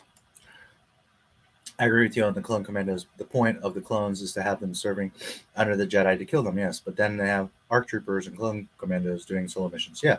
And, you know, I know all about that.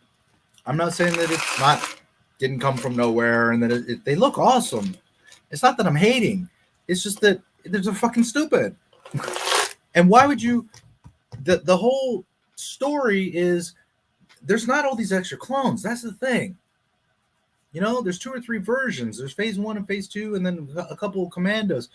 There's the ARC troopers, but this thing of like all these extra clones and divisions and models, and that's Dave Dildoni trying to make, you know, extra. The point is there's a short run, 1.2 million. They do what they're supposed to do, fight the Clone Wars to convince the Republic. The Emperor takes over the Republic, turns the clones on the Jedi, kills the Jedi, and then he squashes them. He gets stormtroopers. End of story. That's it. That's all that happens. But Dildoni wants to keep like making new versions and new helmets and new this and new that, to then just turn around and digress to stormtroopers. Why? What's the point? Because it looks cool. Fucking stupid. In those engine detail where Top attacked a Jedi who's further away from him, Anakin, but he doesn't go for Anakin. Reminds me of those SJW always trying to say, because George is a liberal politically, the Star Wars is always so dumb.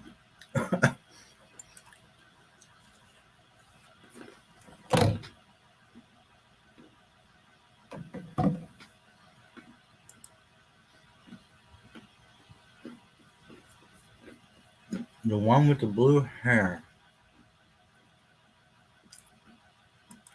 You're referring to this, the HDWs? I'm not sure what. Oh, Sabine Wren. The Mandalorian with all the pink and purple and all that crazy shit. And she has like purple hair, blue hair. She changes her hair. Now remember, as I explained to you guys, she could have tattoos, blue hair, piercings, whatever she wants. That's fine. I have nothing against that. But as a Mandalorian, her armor, tactically nor respectfully, would be freaking purple and pink and all that. It's not how that goes down. Her suit would be Mandalorian. Underneath, when she's chilling, she could have colorful clothes, rainbow, whatever. She could be gay or whatever she wants to be. But as a Mandalorian, no, you're not going around with a pink and purple suit. Sorry. Oversaid since 2013, the Kylo's lightsaber with 2 hilts beams is ridiculous and would end up grazing his wrist or other part of his arm. When actual sword fight, he would have cut off his wrist a long time ago. Stupid. Something in Clone Wars appreciate. There's some stuff I really like about the Clone Wars, but that doesn't mean it's one of the best cartoons ever made. It's not the next Samurai Jack or Batman. No, it's not. And there is some cool stuff in the Clone Wars. Doesn't mean it's canon or that it makes sense or that it's good. There's, his techniques more than anything. Yes. And again, I could look for that Sabine thing, but at the end of the day, the moral of the story is they've cast somebody, and she's confirmed to be live action in Ahsoka. So we're gonna further fuck shit up, huh, Dave? Even though Lucas was on quote saying there wouldn't be that many women in Star Wars, women in wars, for why you only see Leia, and him saying he wants Star Wars to be entertaining than political. Yes. By the way, you remember the 3 special clones? There's the 2 ES 2, 3, and 4, I think they are. There's the 2 girl clones that, like, how do you from Jango Fett end up with female clone? Anyways, Dave Dildoni. One of them and the guy get wiped out. So the other one, she has like this long barrel rifle. I don't know why a girl is carrying this long ass fucking rifle, but okay. She was with one of the commanders later, and I guess she survives. So whatever, nothing against girls, soldiers, whatever, fine. But how you get from Jango Fett girl clones? I don't know that Dave has ever watched Star Wars. Yeah, don't bother. Also, gotta love how Crosshair responds to Order 66 and never explains why he's the only one to do so. Right. And by the way, I think it was last episode. Yeah. He says, I had my chip taken out a long time ago. So he may not have even responded to Order, because they even touch on this and that. Record's like, dude, we would have taken you back. And Tech's like, no, don't worry about it. He's just him. He has to be him. He can't control who he is no more than we can. So apparently, the chip had nothing to do with him in Order 66. He's just a dickhead. So all that argument of the chip, apparently he had it removed already. So freaking stupid. Sammy Wren, who's a... not sure what you mean. Sammy Wren? I thought that was dumb.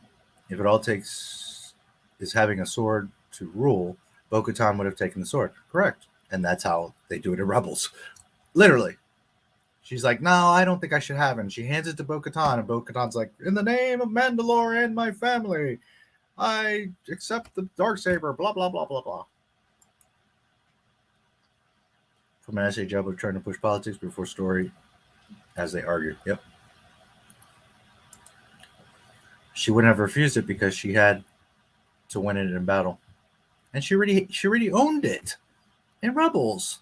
But has Dave watched Star Wars or even his own fan fiction Star Wars? Apparently not. He just shits the shit out and keeps moving and forgets all about it. Had to go take care of some business. No worries. A few things I like. This show is automatically better than Avatar, The Last Airbender, Samurai Jack, and Batman. The anime series adventure. Fuck that. We have the Clone Wars.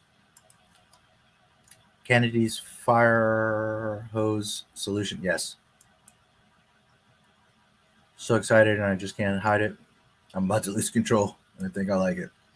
The Owl House can piss off for all I care because we've got Clone Wars. He actually had the same storm system. The leaks in our roof had water pouring through. Yeah, no, dude. Again, we had some serious storms. It's not like just some rain. Like, the shit was sideways, blowing shit around. It was serious. Whoever has never seen Star Wars, only watch the Clone Wars. Don't even bother with the movies. The Clone Wars is true Star Wars. Chloe Bennett might play Sabine.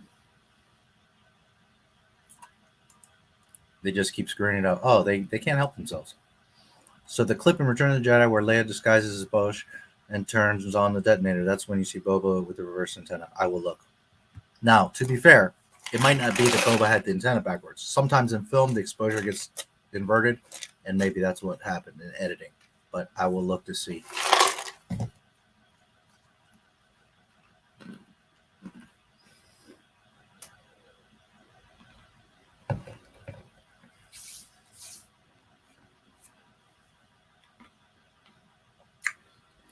You have to check all the surroundings, the entire scene, to see if anything's averted.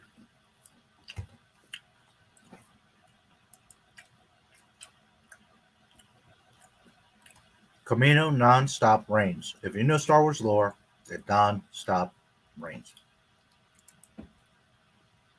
2 or 3 shots of that. Yeah, I'll check it out. Problem is that Disney has woke rhetoric and their motive to use Star Wars as a vehicle to push woke garbage in front of anything, everything they write, outline, or even think of. Yep. Hey, I'm Jay. Good to see you, bro. Tell me a little more why you wouldn't get it graded. Because I would get tempted to sell it. And to me, there's nothing wrong with seeing the value of something. But when it's something that, like, would you take your wife to a brothel to see, like, hey, how much would you guys pay? Like, what is she worth? No, of course not. Understand? You want to keep that to yourself.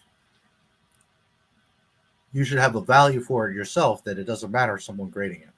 Now, I get it. Collectors, there's not, all the time they grade things just so they know. And I was a big time basketball card collector. I used to have guides and check and all that. I get it.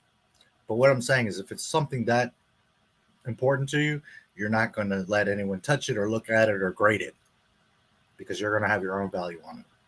Now, maybe to you, it's not as valuable as it would be to me, and that's fine. There's nothing wrong with that. I'm just saying, me personally, I wouldn't even want it graded. I wouldn't want anybody seeing it, touching it, or even think of what it's worth because I would be concerned with what it's worth to me. So you're not wrong. I'm just saying, me, I wouldn't do it. The antenna isn't really an issue with the movie at all, especially when you compare that little mistake to everything Disney. Yeah. And listen, guys, the mistakes that Star Wars has is little production mistakes. Movies with low budgets that were made, by one man, basically. Yes, there was a whole crew of people doing it, but the one person that knew the story and knew what was supposed to happen was one man, not thousands or millions of fans now that know all the lore and see it and should know how things fall. And you have massive budgets and you have time to look and re-edit and plus you can fix things digitally. This is a matter of just not giving a fuck or not knowing what you're doing. That's what that is. I didn't like the beginning of Rebels. She went around graffitiing. Right. That punk is going to be in the Ahsoka show. And I don't hate Sabine. I don't have a huge problem with her, but they got nothing else. Cypher Diaz, I want to make 1.2 million clones. Also make 4 with specific mutations. Maybe throw in a few commandos. Just make enough versions to sell toys. Yes, and don't forget Omega. I'll bet George has to have serious PTSD, anxiety, depression, etc. from Disney drop kicking his baby off a goddamn cliff. I'm sure he doesn't watch any of it and just shakes his fucking head. They really did.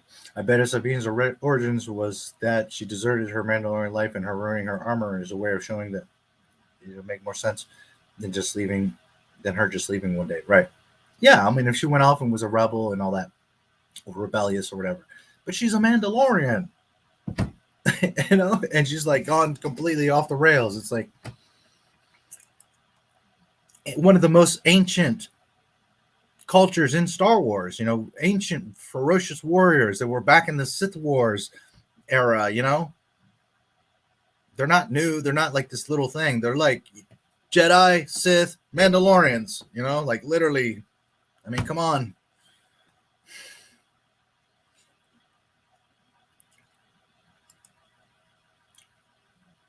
Yeah.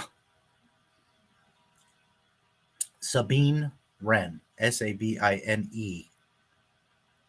Wren.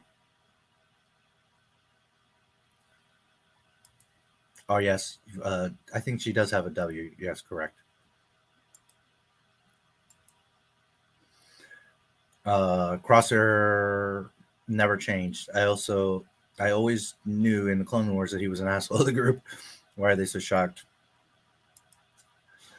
Do you think Crosshair had his chip removed after the first episode? He seems to go into this trance, to go into the chip. They ask him when, and he says, well, it doesn't matter. So we don't know. It could have been the last episode. It could have been the first episode. It could have been back in Clone Wars.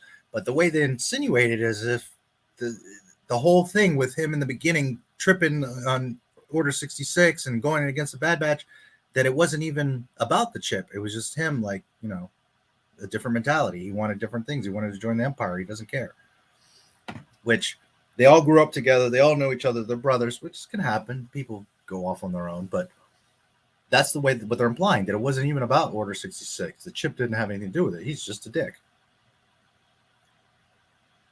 But they don't tell you specifically when, because they say that. They say when, and he's like, well, it doesn't matter. So they left that up in the air. I guess Dave is like, so that if they argue, well, I'll just say it was later.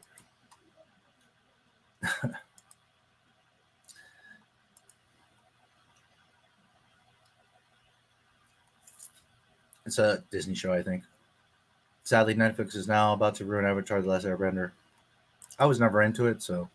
But even argued that at the beginning, Hunter should know the chip wasn't the cause, since they've been arguing about all of this before they were activated. Correct.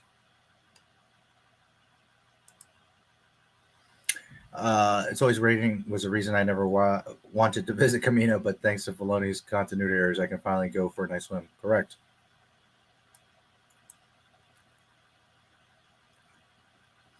Return Robin by make a new character instead of ruin characters. Yeah, well. Crazy thing that is that Dave Filoni was actually a writer for Avatar. That's why it looks like when he tries. But now he's so famous that he doesn't need to try anymore. Can't argue that. No mind Drake being by. I just hate how great and unnecessary it is. Tim Drake's been around for years. Dave Filoni seems like one of those people that can make really good content when he has to adhere to certain rules. Yes. That's the problem with all these people, is they are talented people, but they just are being let loose in a world that they don't know or understand, and sadly don't care. What they care about is telling their own story, not the rules of the universe that they live in. And that's the problem. Star Wars is not that. Star Wars is not a conglomeration of everybody doing what the fuck they want. Star Wars is what George Lucas says it is. Adapted the special edition or the before. When you let it loose with a company that can care less, it all falls apart. Oh, indeed it does. Oh, geez. Rebels and Sabine had good things going for them. In my humble opinion, though, I could have handled them much better. Tim Drake, third Robin, blah, blah, blah, blah. It's not Star Wars. So Mandalorians are technically the Grey Jedi? No. It's that they are, as far as the importance, history, antiquity, respect, power, effect on the galaxy. Jedi, Sith, Mandalorians. And notice I say Jedi because Jedi are ultimately more powerful than Sith. Sith have that like adrenaline rush and they don't give a fuck. So that's why they can sometimes win, because they're all balls to the wall. Whereas Jedi are more disciplined. But technically, and Yoda says this, Luke says, is the dark side more powerful? No. Easier. Faster. Whatever he said. Right now, I don't remember the exact quote. But you all know it. An Empire. So the light side is more powerful. Good always prevails. It's just that the dark side is the quick way to power. The unleashed power. And sometimes having that raw unleashedness can win. But in the long run, good will always focus, center, balance, and win. They did it to pander. Yep. Sabine has very nice W's. I agree honestly about grading. I don't want to mail it. Let's some possibly drop it, screw it up, lose it. Yeah. The only way I would do that is if it's in my hand and someone was there. You know, but even then, I'm not going to take my wife to a bikini show so you all can tell me what my wife is worth. Nope. Not for the LGBTQ. Not that I would be totally upset if my wife if I had a wife, did a bikini contest. What I'm saying is me taking her so I could be like, hey guys, what do you think? Is she an 8? Is she a 10? You know. Batman and Robin, maybe some guys out there, that's like their whole thing. Like, I got to see, is she a 10? Is she a 10? LGBT doesn't care what sexuality the characters are. Do you think they're going to care for Robin likes men? Blah, blah, blah, blah, blah. saying offensive. Star Wars, dude. They have all delusions of grandeur now. Nobody to rein them in. Yes. Companies need to realize that people on Twitter they try to serve don't actually buy their products. Making Robin buy, making Iceman gays, and completely bastardizing. Very offensive black people. Jedi are over. Luke was the last one. Well then, I say as important as the Mandalorians are to the history with Jedi and Sith, George never really truly figured out how to explore them. He only made time for Jedi and Sith. Well, there is a lot of lore on them. Remember that Boba Fett is not an accident. That mythosaur wasn't shown or there by accident. In the Star Wars universe, it was bright in your face that the best bounty hunter in the galaxy had a mythosaur. So while he didn't have the time to make movies or extra stuff about it, it was right there in your face. Like, this is important. This guy is important. So, and I have all kinds of references from StarWars.com and all kinds of stuff where Mandalorians were spoken of very highly and very much. Is there entire series and stuff about it? Well, there are a lot of comics, but it's not. It can't go unnoticed that Boba Fett was there, who he was, why he was, and the mythosaur, and that helmet. That helmet sparked everything. The entire Clone Wars.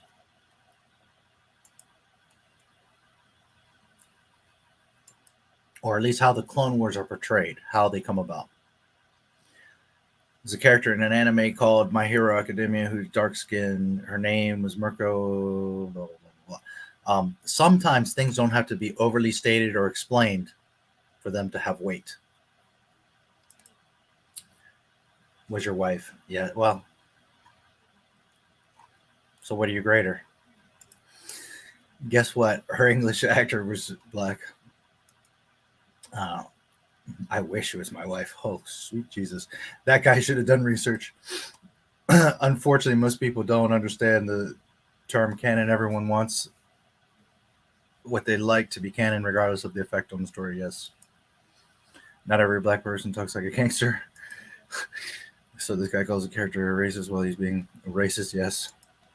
Look up Mirko. She's a hottie. Gangsta. Yes. No Sith. After episode 6, there doesn't need to be Jedi. Not necessarily. Sith aren't the only problem or threat. Plus, who's to say they don't come back? Pandered to the stupid song made toward the implication of Batman and Robin being gay, ambiguously gay duo. Video rental library version 9.5 was released before home video version was released. From the what I understand, it still have both government tax stamps on them. Nice.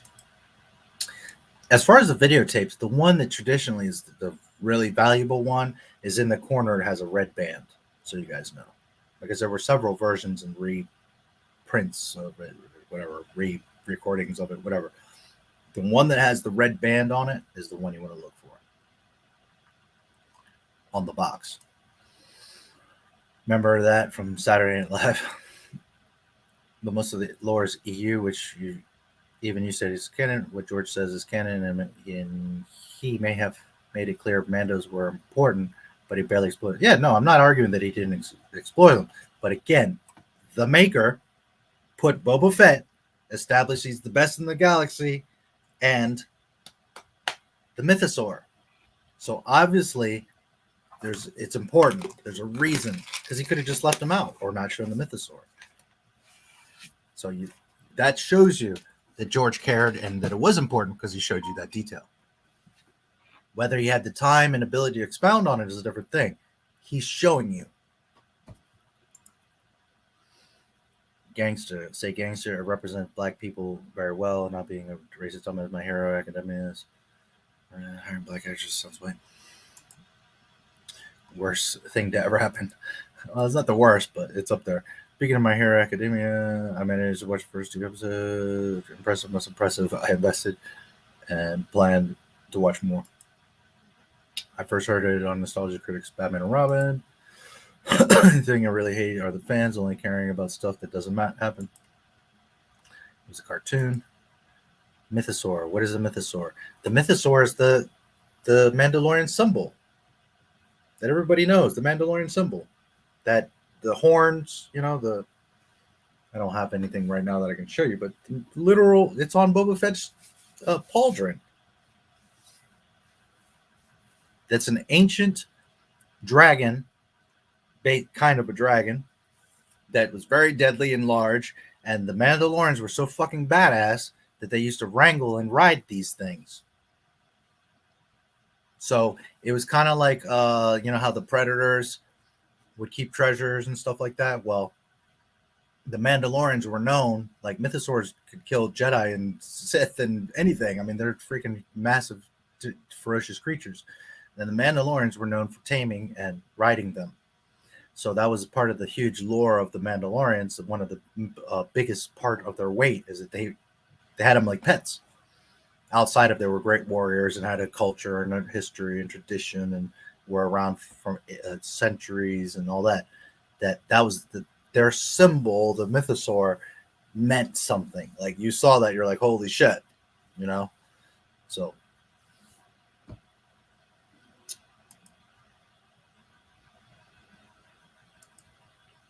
which they mention in The Mandalorian. He's trying to learn how to ride the blurs. And he's like, I can't do this. Don't you have a land speeder? And Quill's like, your people rode the great mythosaurs. What's wrong with you, you fake ass Mando? Boba Fett's best bounty hunter in the galaxy. And 5 years later, no one remembers him. Only 5 years after he falls into the Sarlacc pit, he's forgotten. Well, because Dave Filoni has never watched Star Wars. Yes. That's the mythosaur. That's the legendary ancient symbol of Mandalorians. In fact, this whole thing of like pauldron, have you chosen your signet? And they all have different signets, and that's Dave Filoni. Mandalorians rock the mythosaur. That's always been the Mandalorian system symbol. They have chains, they have tattoos, they have pauldrons. It's on their armor.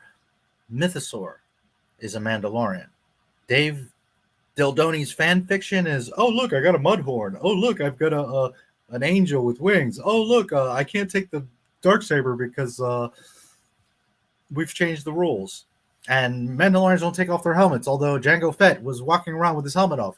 Dave Dildoni. There's one symbol for Mandalorians, the mythosaur. Period. There's no all this like my clan, I killed a mudhorn, so that's my signet. No. Mythosaur. But in order to know that, you must know about and care Star Wars lore. And Dave Dildoni does not. The Obi-Wan series? No, we're going to get into that now. Obi-Wan series starts in about a decade. Okay, so the Mandos are basically the Predator. Kind of, sort of. They're not like actively hunting people, but remember, they're bounty hunters. And they're very powerful, very respected warriors. Yes. Bad mofos that are not to be effed with. Correct. Why wasn't Mace Windu a Mando? After all, he is a bad mofo. True. But he's a Jedi.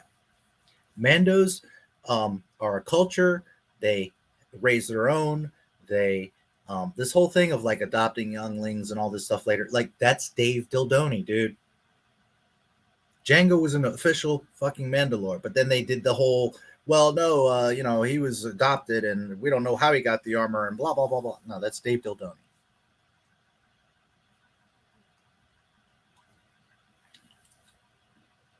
They're an ancient tribe, fierce warriors known throughout the galaxy. And again, they had massive balance as far as like what happened in the galaxy.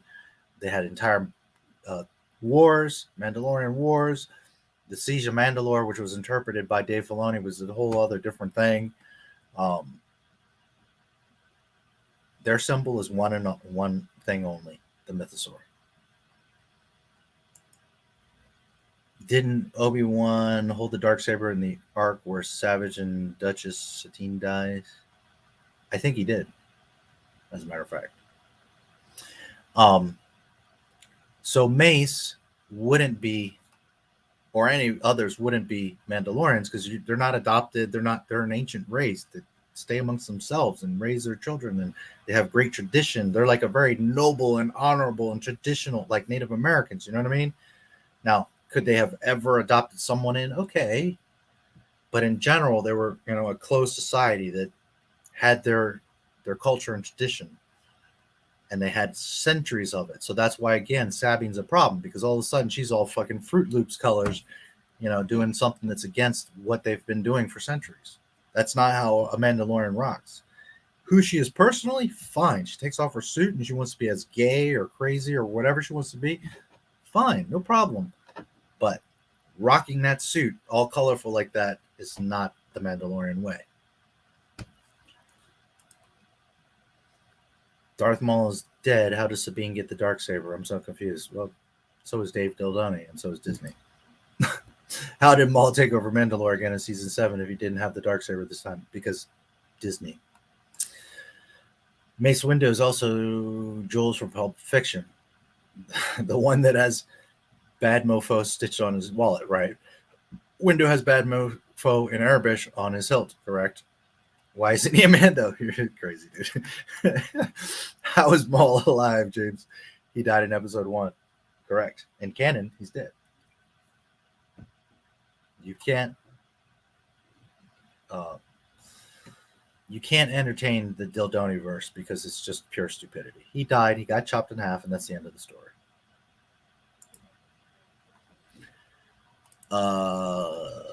Many people in pink Master Chief armor and Halo 3 just to be a dick. Okay.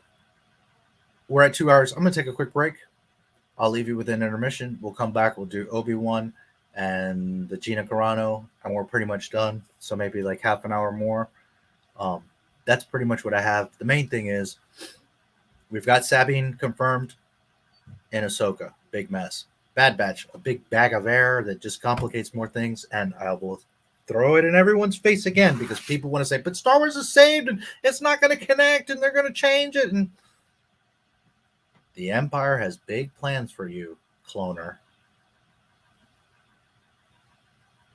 Omega, Grogu, Snoke, Sheev, the Hand of Rey. I'll see you guys in a few minutes. We'll talk about the Obi-Wan Kenobi show. There's a little bit on the lovely Gina Carano. And we'll call it a day.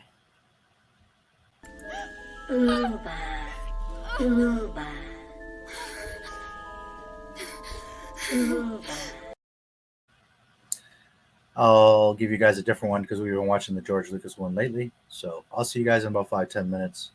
Thank you as always for supporting. And boy, is Disney fucking dumb. Fade in. Funding for this program is brought to you in part by... Are you tired of scratched, lost, or broken glasses? Bulky, hard-to-use sun and eyeglass holders? Then you need the Clippy. It's as easy as pinch, clip, hang.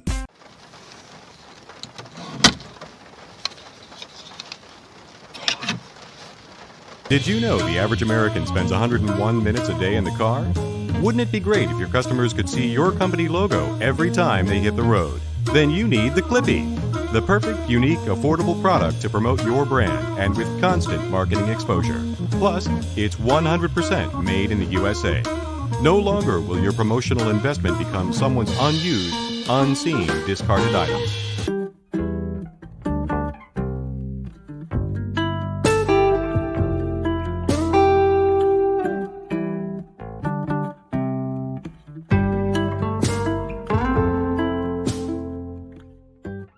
And by the annual financial support of viewers like you.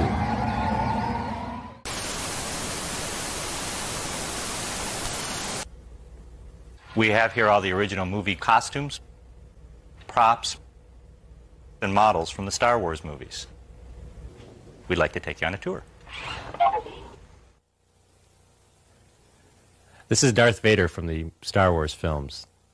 Darth Vader was played by David Prowse, an actor from England, and his voice was done by James Earl Jones. If you look closely on the chest plate, you can see that Hebrew lettering underneath the 3 coin slots that are on the right side of the chest plate. This is Han Solo in carbonite used in Empire Strikes Back and Return of the Jedi. The face is a casting of the actor Harrison Ford. The rest is someone else's body and hands.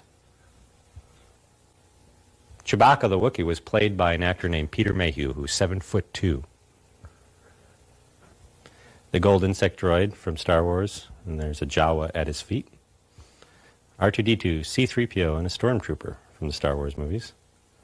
There were many R2-D2s used to make one character from the films. These are some of those. R2-D2 was sometimes played by a man in a suit named Kenny Baker. Luke's Landspeeder from Star Wars. This was an actual car that was ridden. The miniature Landspeeder was used for long-distance shots.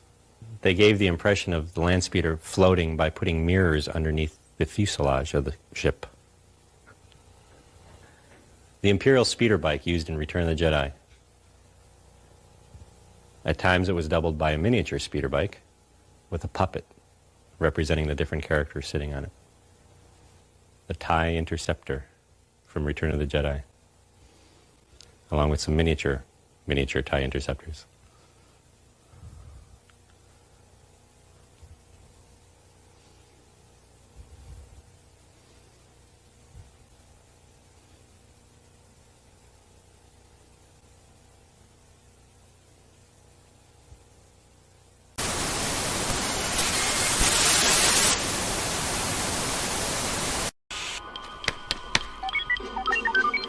It's broken. Can you understand what he's saying? I'm not a protocol droid. I'm pretty sure that Beep is down. I sense Count Dooku is above us. Oh, yes, you're right. Beep is up. I think. The Rebel X-Wing fighter, complete with R2-D2 in the back. Boba Fett's Slave One. The ship was inspired by a street light post. The Y-Wing.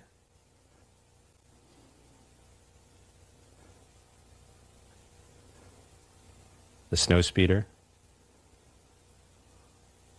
Both Rebel crafts.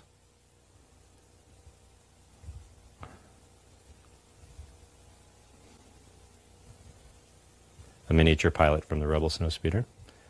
This is the probe droid that found the rebels on the ice planet Hoth. The generator on the ice planet. The Millennium Falcon. This is a large 4-foot version of the model that was built for Star Wars. You can see the corner of the smaller 6-inch model that was built for Empire Strikes Back.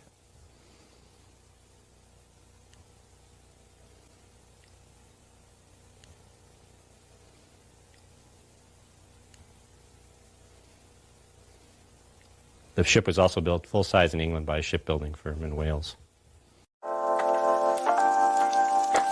Streaming our favorite shows, keeping in touch with our loved ones, and even our banking is mostly done online these days. We'd like to think our information is safe, but as our online footprint increases, so does our need for proper security.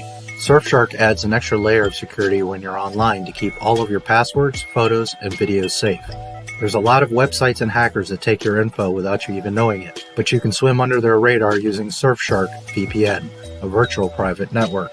Surfshark is a VPN service that protects your information by encrypting all of the data that you send through the internet. You can stop websites from tracking your info and selling targeted ads to you. With the click of a button, you can forget about data mining and intrusive advertisements.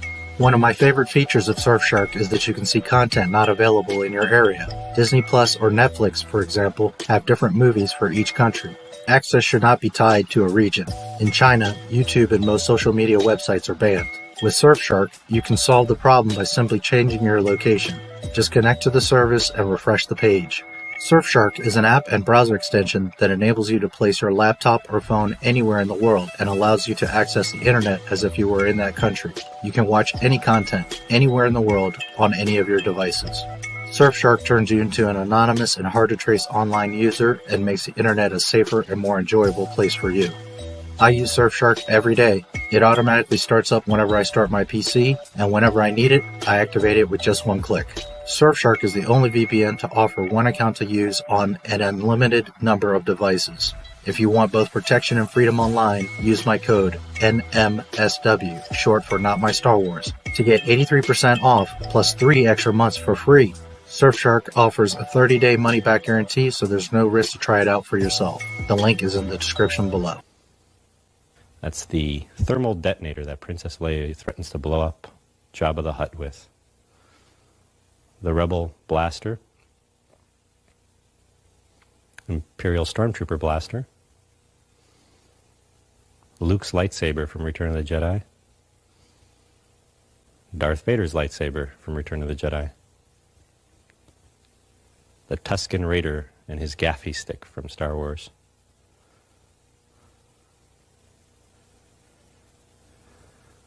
The three helmets here are 2 Imperial helmets and Luke's X-Wing helmet from Star Wars. This is the Imperial Beetle helmet. Luke's X-Wing helmet. And the Imperial Guard helmet from Return of the Jedi. 3 bad guys helmets from Star Wars movies. The Stormtrooper. The Snowtrooper from Empire Strikes Back. And of course Darth Vader from all 3 Star Wars films.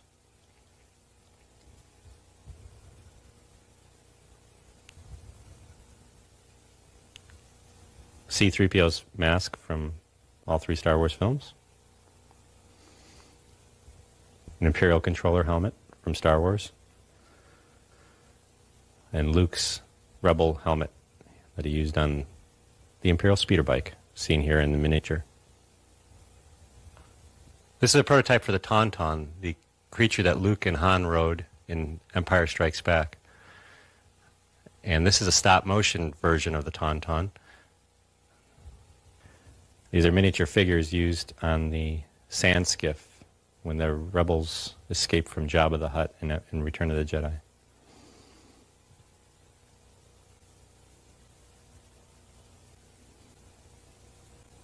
The Jawa Sandcrawler from Star Wars. This is a radio-controlled model that was filmed in the deserts of Southern California. The different versions of the Millennium Falcon. The Imperial Shuttle from Return of the Jedi.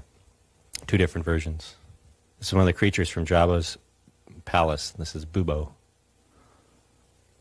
And that's Jabba himself. It's actually a half-scale Jabba. Boba Fett from Empire and Jedi. This is the cockpit dashboard of the land speeder.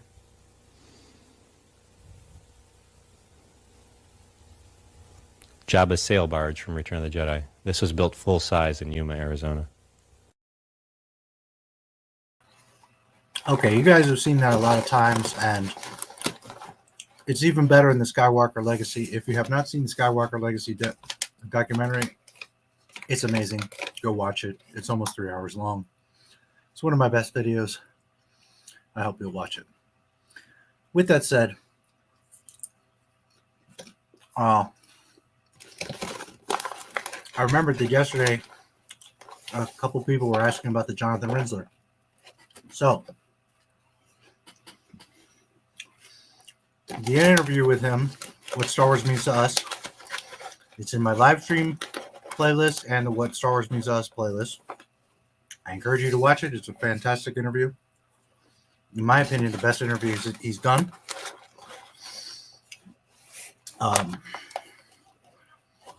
We touch on it in the interview, but also in the green room before and after the interview, we spoke about quite a few things. The Force Awakens came out. He didn't hate it. But in a nutshell, he said, it's not my Star Wars. That's not what George Lucas would have made. That's not George Lucas' Star Wars. Also, they started running the company differently. And there's all these politics and agendas popping up. He left Lucasfilm. He wasn't fired. He left. Because it wasn't his Star Wars. And it wasn't his Lucasfilm. A few years later, he starts a blog talking about events of The Force Awakens and his time there.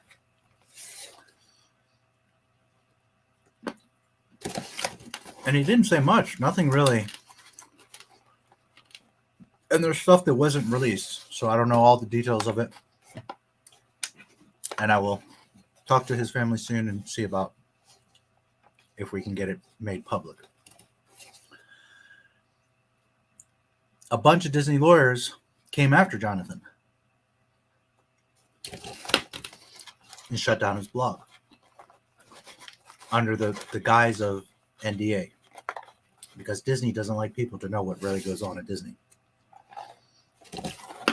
So they threatened the man that used to work daily, side by side. Not Dave Filoni, Jonathan Rinzler used to be the one that was with George Lucas every day,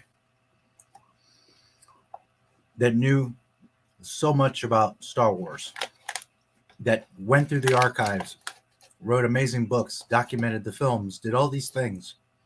One of the most valuable assets that Lucasfilm had, that the Star Wars franchise had, and Aliens, Indiana Jones, Planet of the Apes, all these franchises, one of the valuable assets, the most valuable assets they ever had. Disney went after him with a group of lawyers, shut down his blog.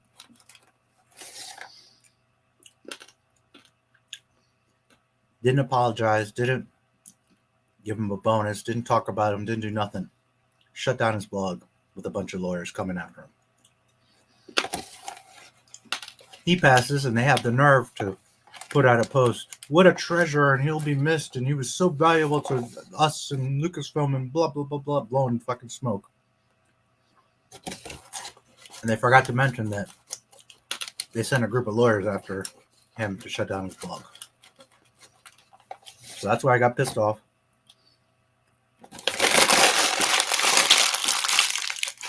Because not only was he a great man and a valuable asset to my most beloved franchise, but he was my friend. And like I said it before, every stream and video will now be dedicated to him. Every stream is a fundraiser like this one for St. Jude's. I have been so busy, I haven't been able to look into the Pancreatic Foundation. If I can link it to YouTube, I do need to do that. But either way, it's in his name. It's for cancer research, and it's for children, something that's very important to me anyways. And, as I stated, if you thought I had a thing for Disney before, well, now you personally pissed me off. And I got stuff coming for you, Disney.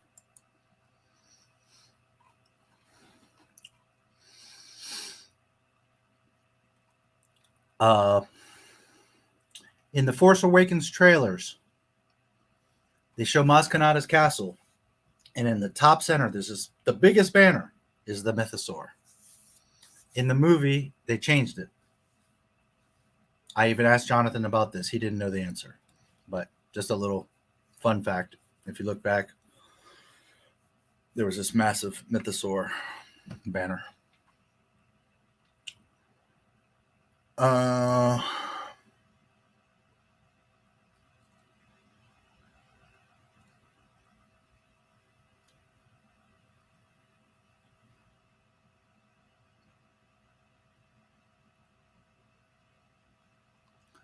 Why couldn't it just be Savage Opress instead of Maul? Savage could try to avenge his brother and try to kill, because that would have made sense.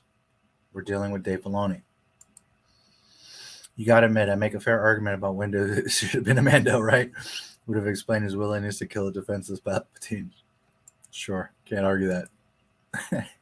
Crazy. Hey!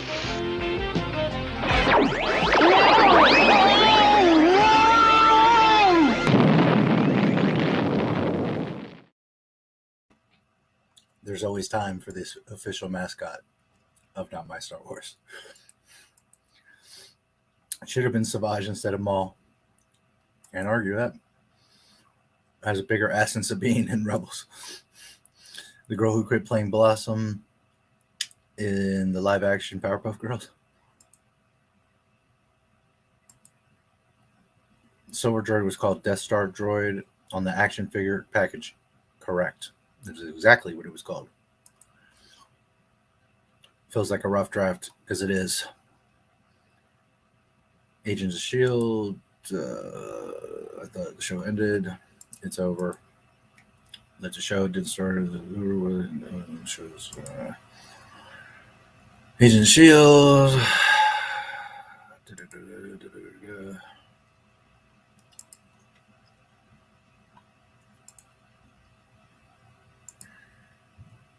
Boba Fett ship.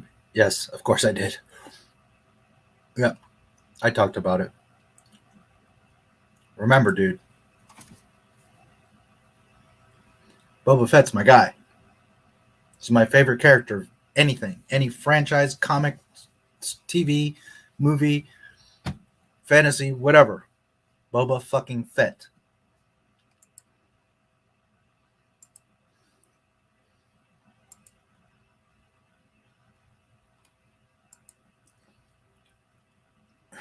Yeah. All sucked. There was no point to them. Waste of time, effort, money, and it ruined Star Wars. Sure did. Still hate Rian Johnson. Never get over it. Can't argue that. I said that on TikTok. Yep. Change it from the mythosaur to whatever the personal. They made it personal that each Mandalorian now has like their personal trial, and they get a personal signet, like the Mudhorn that the fake dude Din Djarin has. Whereas the mythosaur has been their legendary symbol of who they are.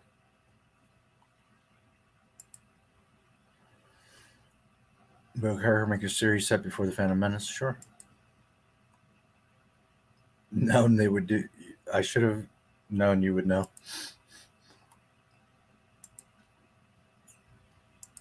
Solo lost money.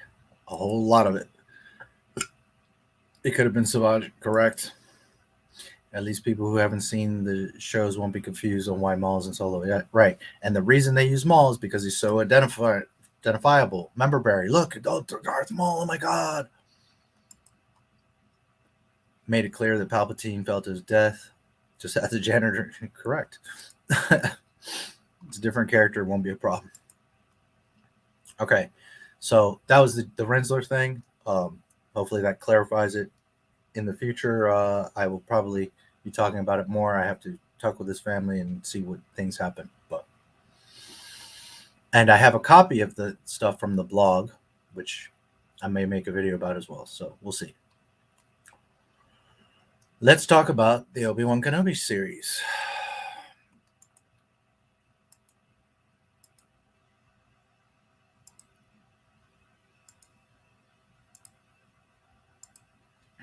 This is a pretty long interview. I'm going to try to skip through.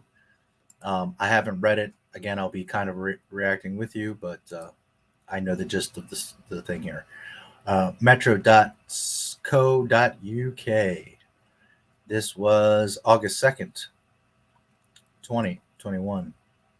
Game of Thrones Indira Varma doesn't know anything about Star Wars as she prepares for Obi-Wan Kenobi. Aren't you excited?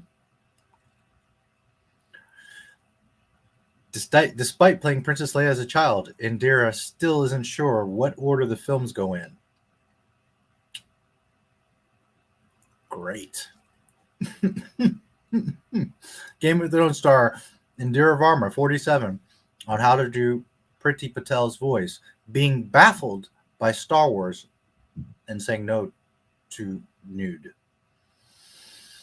You're in LA at the moment filming Obi-Wan Kenobi. How bonkers is that? It's such a beast. I got popcorn stuck in my teeth. Like an octopus that needs wrangling, but I'm having a brilliant time. Obviously, I can't say anything about it, anything about any of it, but director Deborah, the Mandalorian Chow, and Ewan McGregor on the acting side have somehow made it feel like an independent movie. Everyone has input. There are no fraying tempers. Are you excited for Kenobi? Because it ain't going to do nothing. It ain't going to be nothing about Star Wars. It's its own independent movie. Can't you wait?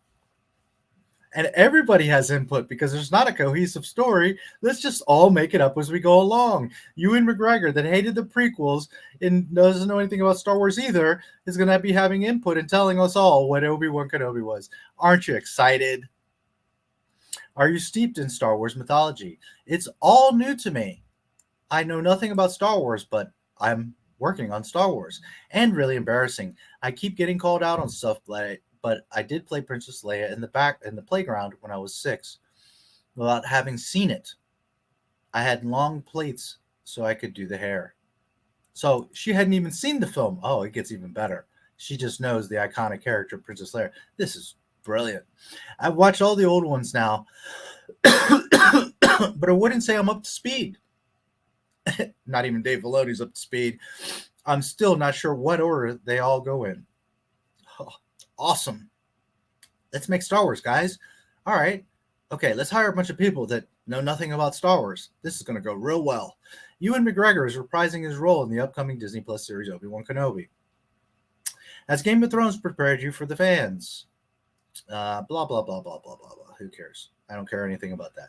What did she talk about? Obi-Wan? I don't know if anything else, but let's see.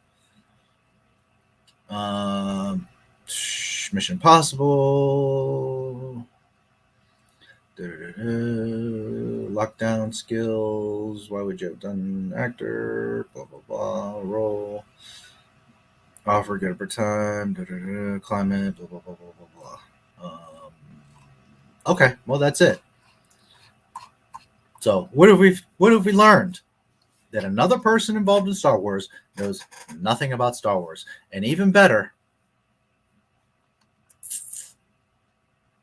obviously I can't say anything about any of it, but director Deborah the Mandalorian Chow and Ewan McGregor on the acting side have somehow made it feel like an independent movie.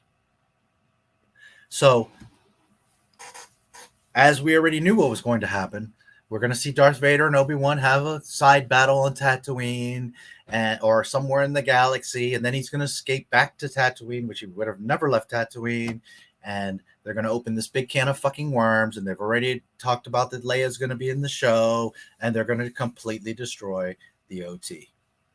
But you all keep on keeping on with, Star Wars is saved, and it's going to be a great series. I can't wait for Obi-Wan. This show alone is going to destroy the entire Star Wars franchise. So I hope you guys are ready for this independent Star Wars movie. This is supposed to be a show about Obi-Wan Kenobi meditating in the sand. Are you excited?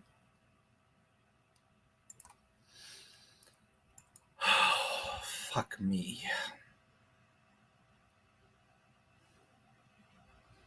And speak of the devil.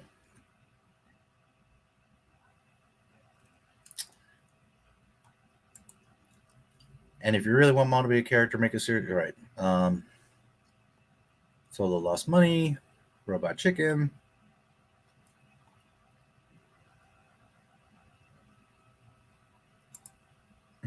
Obi-Wan Kentucky, yes. What are they doing up there all the time? Bottom of pit janitor. Yes. Dead girls. Hello, dear. It's great to see you. We were just talking about you.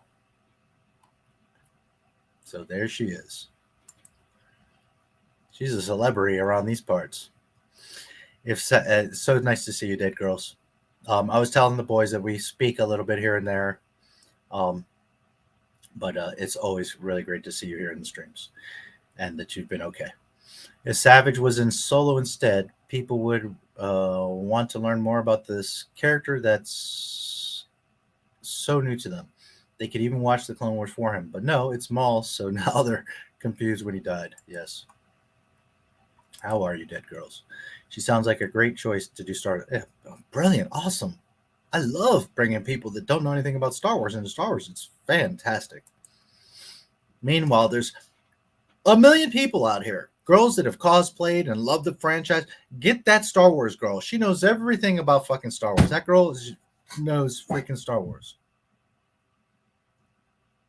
She could actually play Princess Leia. She does cosplay and she knows Star Wars. But no, we'll just get, somebody that doesn't know anything about it. And, because that's the way you make franchises with people that are clueless about the franchise. It works out brilliantly. Great. We're going to have a white Parvati Patel. Yes. Seen her forever. Yes. Dead girls. But she's a female, so that's all she needs. Yep. Doing okay. It's all new to me. Yes. She doesn't even know the order that the movies go in. That show, Obi-Wan Kenobi is going to be a great show. I can't wait to see the final destruction of Star Wars, the OT, right out the fucking window. Ewan McGregor doesn't know Star Wars. The guy whose uncle played Wedge Antilles doesn't know Star Wars. Not really, no. If you, he knows it more than the casual person, but he doesn't know lore. He doesn't. And he said many times he's not really a big fan of the prequels. You missed out. So he meets the two qualifications. He doesn't know the franchise, and furthermore, he hates it. So he's going to be a great fit at Disney Lucasfilm. James, you missed out when Michael Bay was ruining my childhood. Well, that was fast. Yeah. I was 10 when Transformers 4, so my childhood wasn't being destroyed. Transformers being ruined sounds like a lot better than Star Wars being ruined. Yeah. Independent of Disney, that would be good. James Bumblebee is a VW Beetle, not a fucking Chevy. Yes. If I was on YouNow, I would be on your broadcast. I would be screaming in a pillow and you'd hear it. Yes, I know. Tasmanta, how you doing? Nice haircut. Thank you. I appreciate it. How are you, man? Thanks. Nice to be here and see your stream. Always so happy to see you, Dead Girls. We love you here. That was Star Wars girl looks young enough to play young Leia.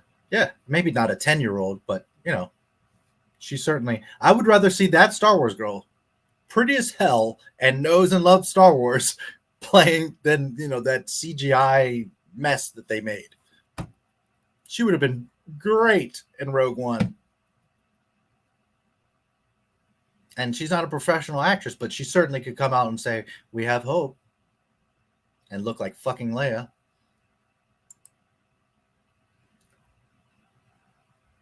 Face and screams. Prequel trilogy made his career. Yeah, well, he hates it. Carrie Fisher, daughter Billy Lloyd could play Leia. It made no sense. That lady, yes, that too. That Star Wars girl remake. Let's go get some random dog to play Leia when she doesn't even know the order of the movies to go in. Yep. Now that lady, the interview I just showed, she's not Leia. Leia's going to be a young girl. They've shown the girl. She's going to be like 10. Well, she has to be 10 because Luke's 10. I'm not sure what character she's going to play. But the point is, she's there and she's talking about, it's like an independent film. She's not like, yeah, I know Star Wars and I love it. And I'm so fortunate to be a part of it. And yeah, what they're doing is so Star Wars. You guys are going to love it. It's so true to the story and to George Lucas. No, there was none of that. It was, I don't know what the hell this is. And it's like an independent film. Yay for us. When you hire someone who doesn't even know the order of the movies that go in, that's when you know Star Wars is done. Yeah, well, there's channels that want to argue that it's saved, it's coming back, that Luke Skywalker. I love so many Star Wars fans and so many channels, but it's time to wake up, guys. It's time to wake up. I'm not the negative channel. I'm the realist channel. It's ruined. It's fucked. She is the final nail in the coffin. Imagine hiring someone to play Spider-Man when they don't even know he's Peter Parker. Yeah, well, Disney. Okay. All I really have left is the Gina Carano, and it's like a 2-second thing. 4, 5, 6, 1, 2, 3. There you go. I mean, they do have like episode 1, episode 2, episode 3 in the title. So, you know, you kind of would think you could figure out what order the movies are in, but you know, call me crazy. Star Wars has lost its way, launching a dozen new projects, which in my opinion shows they are desperate in casting the net wide. Yes, they literally just are desperate for content. They're just making shit up, whatever they want. It has a Star Wars name, so there you go, Star Wars. And not a single thing that Disney's made is Star Wars. Not a single piece. It's freaking pitiful. Let's look at Gina, and we're going to wrap up.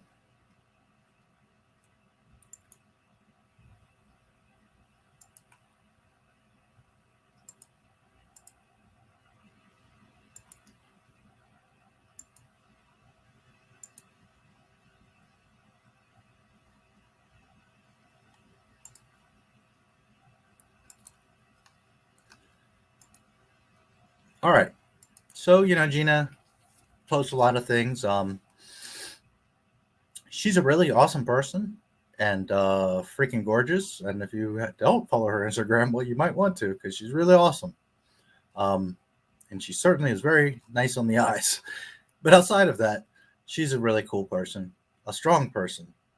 And there's been all this speculation of, is she going to come back and all that. And I've been telling you guys, I know the girl, not personally, but I'm saying I know the type of person because she's just like me. It's not that she has too much pride. It's that she respects herself. And no, you're not going to shit all over her publicly, make her look bad, try to cancel her for no reason, yet you're endorsing and standing by racists and expect that she's going to come crawling back. And there's people that say, well, she owes Jon Favreau and Dave Filoni. She don't owe them nothing. She was already a movie star before she did anything with The Mandalorian, and she doesn't owe anybody anything, especially people that shit on her. And I will repeat, when she got fired, where the fuck was Jon Favreau and Dave Filoni? Nowhere to be found. Not a single tweet, not a single comment. I haven't even seen an interview where they even say, like, oh, man, we miss Gina, or we wish she had her back. Like she never existed. So either A, they don't give a fuck anyways, or B, they're so scared of their little fake-ass Mandalorian show that they didn't stick up for her, or C, both. She doesn't know nobody nothing. And she stated it very clearly when she got fired that she's making a movie with the Daily Wire. She's maintained that, and I don't know why people keep saying, but she's going to come back, she's going to come back. No, she never said she's coming back, and I don't understand how anybody thinks she would come back. A month or two ago, Drunk 3PO did a stream. He talks about her a lot. He knows her personally, but he mentioned, amongst many other hints, but in one stream, he literally said, guys, she's working on the film right now. And he didn't say, like, you're wrong or anything, but he said, for those of you that, you know, are going with this rumor that she's coming back, hopefully that's enough to let you know. He knows her. He talks to her on the phone, guys. So between Drunk that knows her and all the proof that I've shown you, but, you know, there's hardheads out here that just, you know, Gina's coming back. No, she's not coming back. Her latest Instagram post.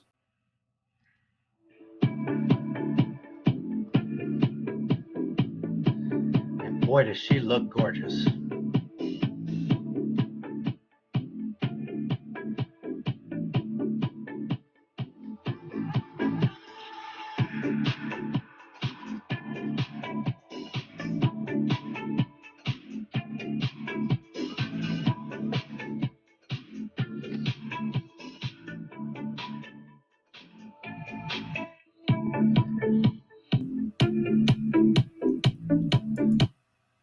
One day ago, I am currently living my dream.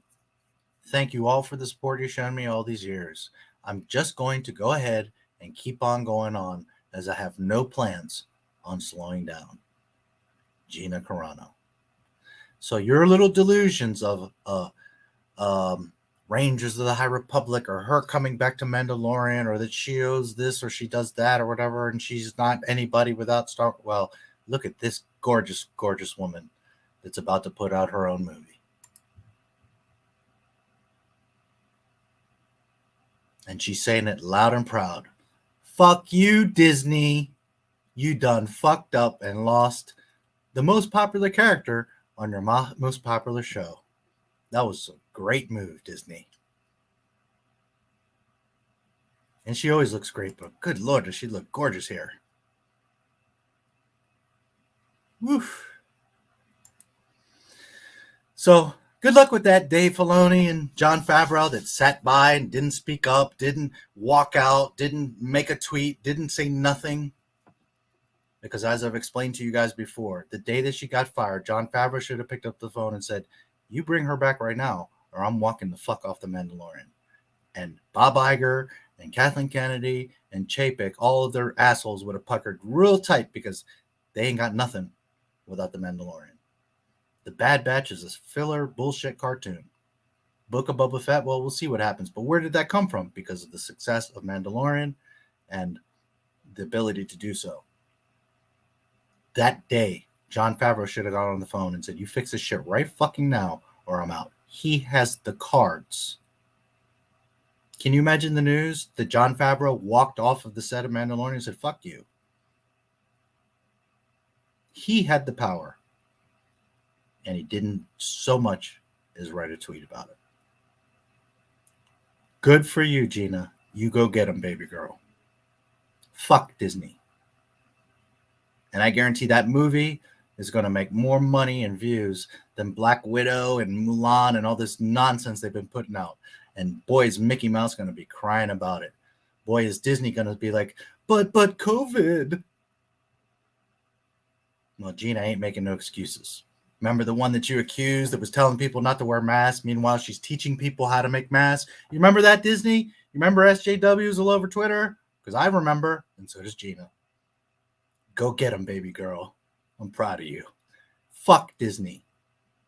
I told you she's not going to come back. And there you go.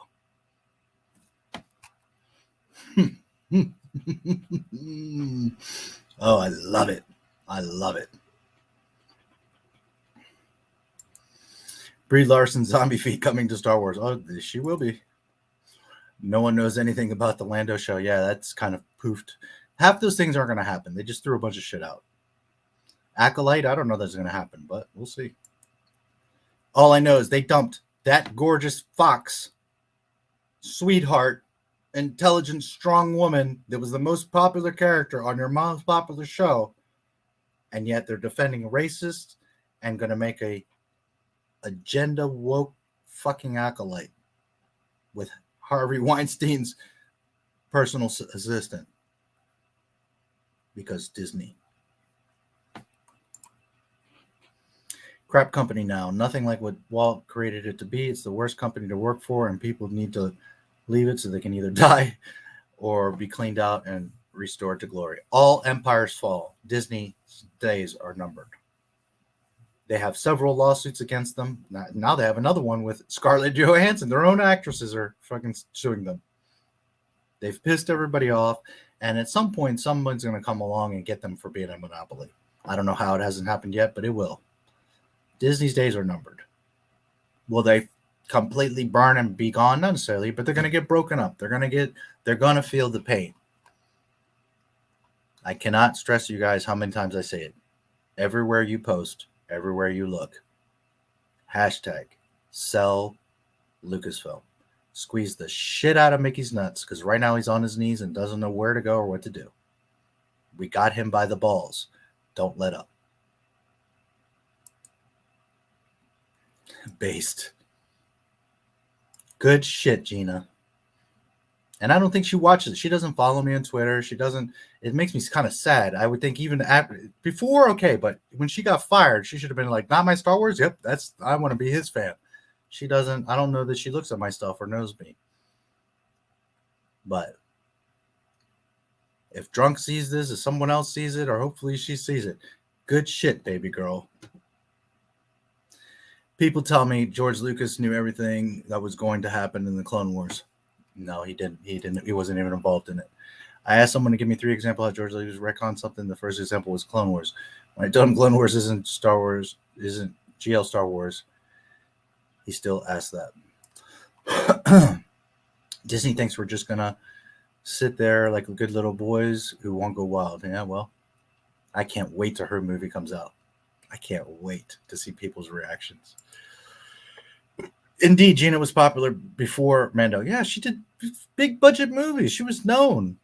She's gorgeous. She can act, and she was known. It's not like there's. I'm not going to say any names, but there's people out there that claim she was nothing until The Mandalorian. That made her.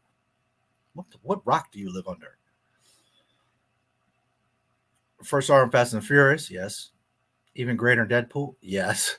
Would be even greater Mando had Disney remember, yes. It's not like she did little obscure films. This girl was known, and she has done quite a few films. Slowly losing my sanity. I'm really losing my sanity. Disney and their sequel trilogy army are starting to make me feel like they're going to an interview like in Joker.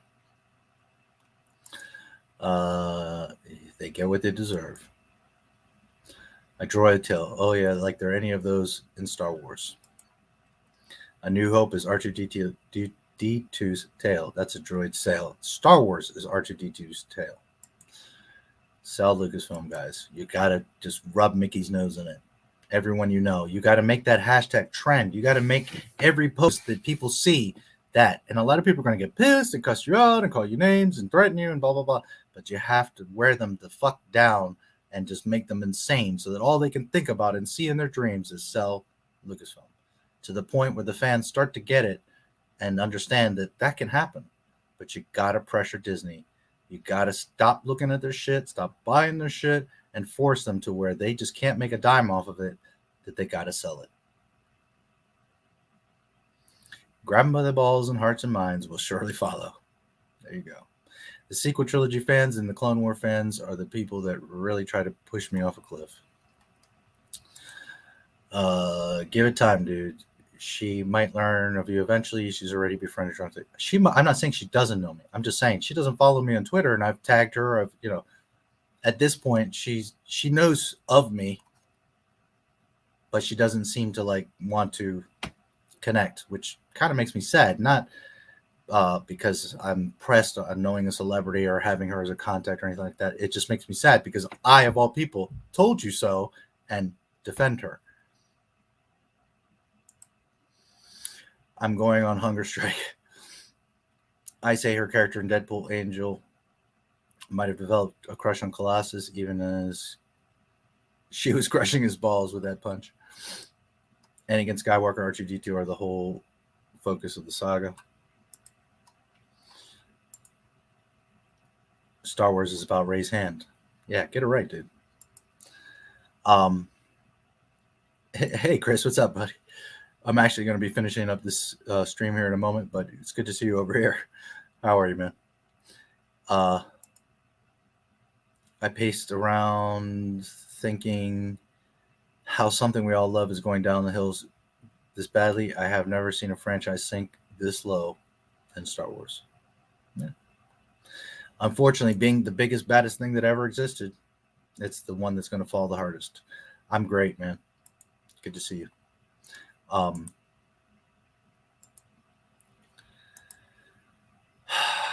Just because she looks so goddamn good, and because this whole thing of, one, I fucking told you so, but two, it's so good.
so damn good.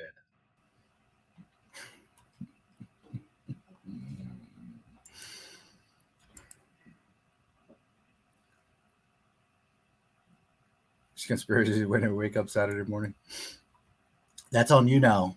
This is Star Wars. After all, she thought it was sweet how he pointed out her wardrobe malfunction and politely looked away. If she broke out of prison, I can see her saving Colossus and pulling him for an epic smooch. She looks so gorgeous there. My God. They tried to cancel this girl, not just fire her. They tried to publicly humiliate. I can't talk right now. Her, ruin her, destroy her career, fuck her whole life up. Disney, Lucasfilm, and all the little Star Wars idiot minions that are there right now tried to literally destroy this girl. And people thought she's going to come back? Really? Really? Ate cancel culture for breakfast. Might have coughed and gagged a bit, but now she is stronger because of it. And she's the one on top. Because when that movie comes out, watch the reaction that she's going to get. Meanwhile, Disney's putting out Black Widow 16 years too late and getting sued by the main actress because it can't make money. I improvise psychotic characters a lot now. I sent her a tweet saying that I support her, including a Cobra Kai gift. Nice. She's amazing. She's an amazing person.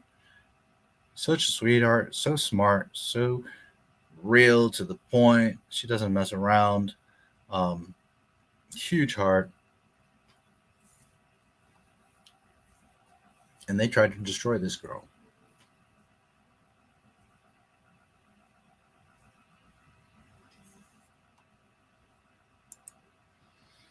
Don't. Not over Disney. Not just now, but a while ago when she was fired. Yeah. No, she's a real gem. She's a real treasure as a human being, not even as an actress. And go get him, baby girl. I'm proud of you.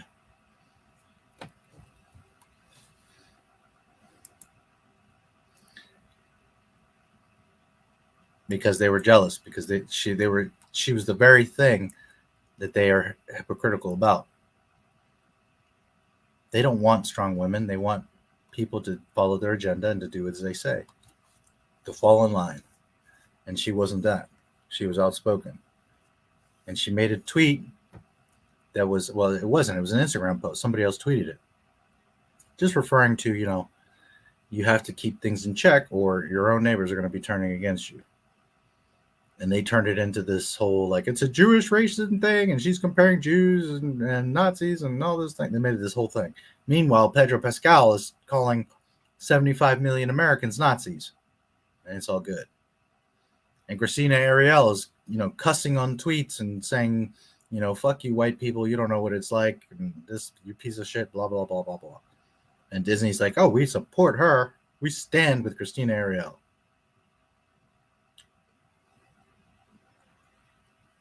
Because she's a strong, independent woman. Correct.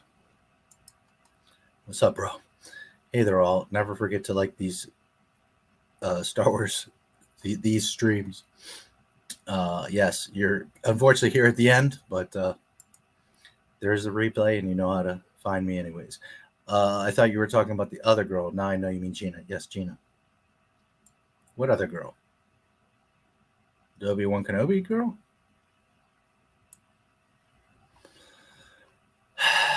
You go, Gina.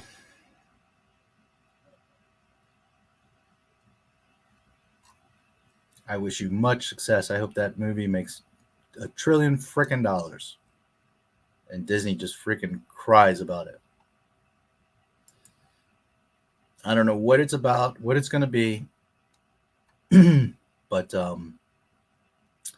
I'm sure it's going to be successful. And a lot of people are going to support it just for the fact of Disney's stupidity. Never mind if they're interested in Gina or the movie itself.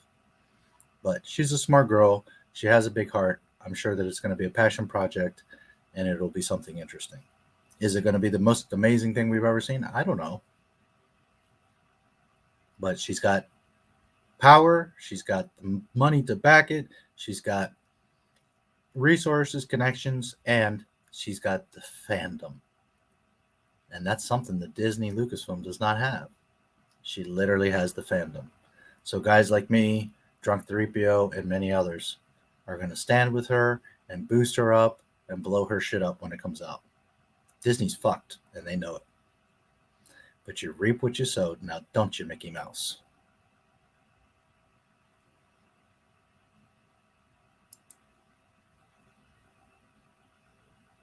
Showed the footage of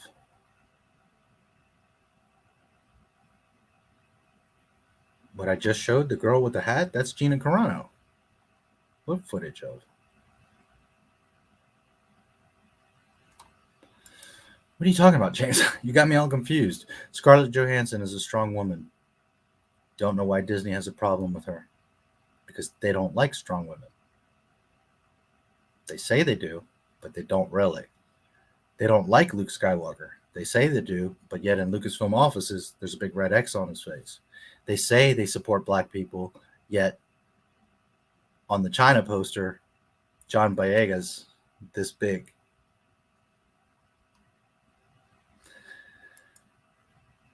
Daisy is a weak girl and will follow whatever Disney wants. Correct. I think you're confused, dude. That gorgeous specimen that you just saw, that flawless $1 million face with that hat on, looking cute as fuck with that amazing smile, is Gina Carano. And she was talking about her movie because everybody's like, oh, she's going to come back. And she put it right there, rubbed it in everybody's face. Here's my movie, bitches. Fuck you, Disney. And for those of you that missed it, because I didn't really talk about it, just a little while back, she tweeted, you can come back begging now, but it's too late, is in a nutshell what she said.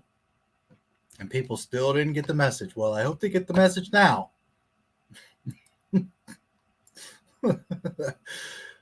That's Gina. Now, I don't want to say this the wrong way because she's absolutely gorgeous, but she's been a little bit more marshmallowy lately.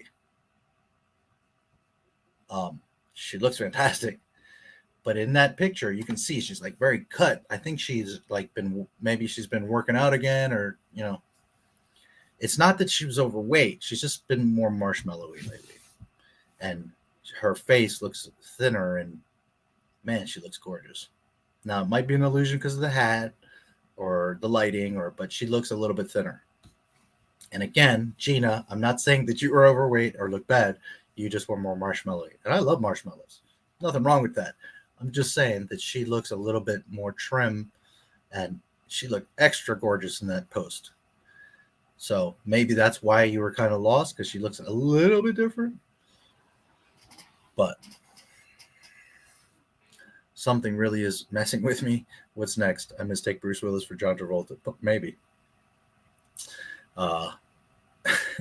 So anyways, that's about it for the Star Wars news. You guys aren't overly chatty either. Anyways, so I think with that said, we're at the 3-hour mark. It's a good stream. I've covered the stuff. Outside of that, I don't know really of other stuff that's happening. We'll see what next week brings. Today's the 13th, so we're going to have maybe like 2 more Friday night streams, and then we'll see, because I still don't know where I'm moving to or what's going to happen. But as I've said many times, don't worry. Even if I'm gone for a few weeks, a month, whatever it is, I'm not going nowhere. Not My Star Wars ain't going nowhere. And Disney just made it worse because they pulled that shit with Jonathan. And not that I was going to slow down anyways, but now I'm stomping on the gas even harder. So there's some life changes coming, some things I got to deal with and figure out. But we will be up and running. I'll be around. When I have the time, there's some videos I'm putting together. There's just a lot going on right now on the personal back end. So day by day, I do what I can. The YouNow side is growing tremendously.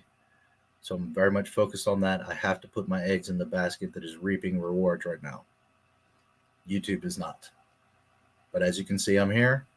I'm not going to abandon you guys. This will continue on. And I am where I am right now because of you guys.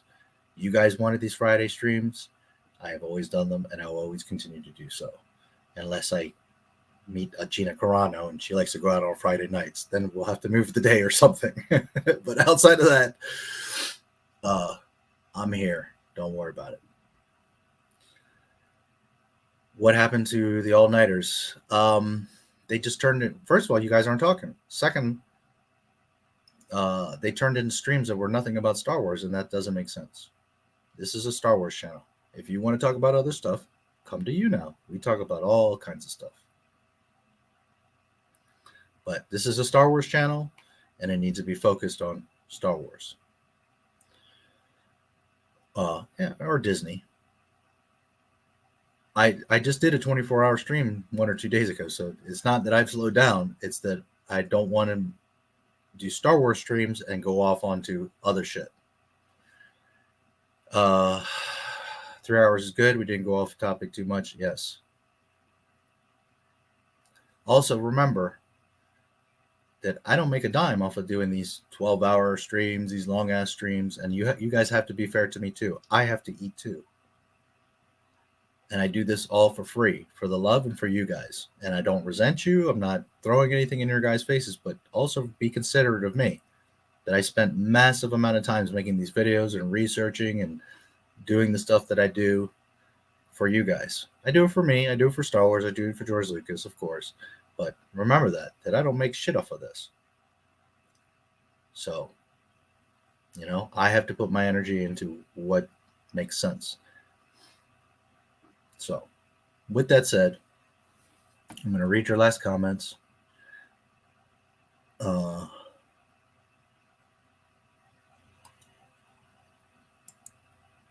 Jason Voorhees for Michael Myers. People do that day by day. Yes, indeed. I mix up Nightmare on Elm Street with Friday the 13th. Yes, people do that too. I think I can knock Daisy Ridley out with a punch, and I'm weak. You can knock her over with a sneeze. It's okay. I didn't really like All Nighter. I got distracted all the time. Yes, we're talking about a million other things, Marvel and shit that I don't know about. I don't care about. This is a Star Wars stream, James. Keep it a Star Wars topic. You're all over the place, dude.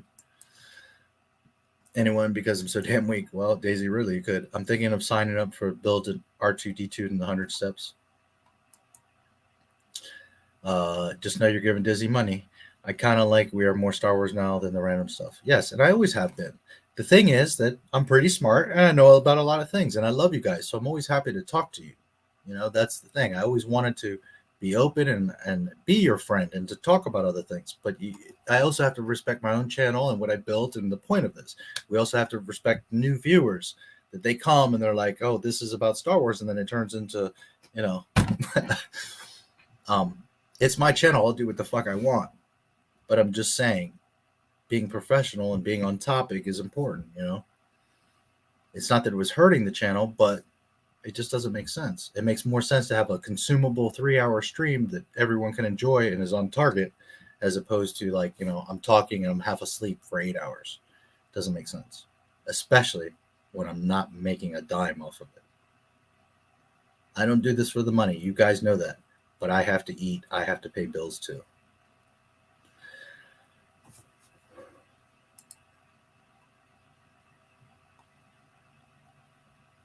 I guess it's legit. Take care, everyone. You too. I like your pumpkin. It's so nice to see you, dead girls. Please always keep in touch. I hope everything's great. I'm here if you need anything, if I can help, you need someone to talk to, whatever. Just let me know. You know how to reach me. And also remember, you've been to the YouNow once or twice. I'm there every day. We have a blast. So day, night, usually the canteen is open. So it's grown a lot. There's a lot of people. There's games. There's all kinds of stuff going on there. So when you're just around and not doing anything, I'm most likely online over there. Come play. I miss you. I will probably stream tomorrow night, by the way, after my cousin's wedding. Okay. If you remember and you have a moment, please send me an email. Things are a little crazy, but I will do my best effort to be there.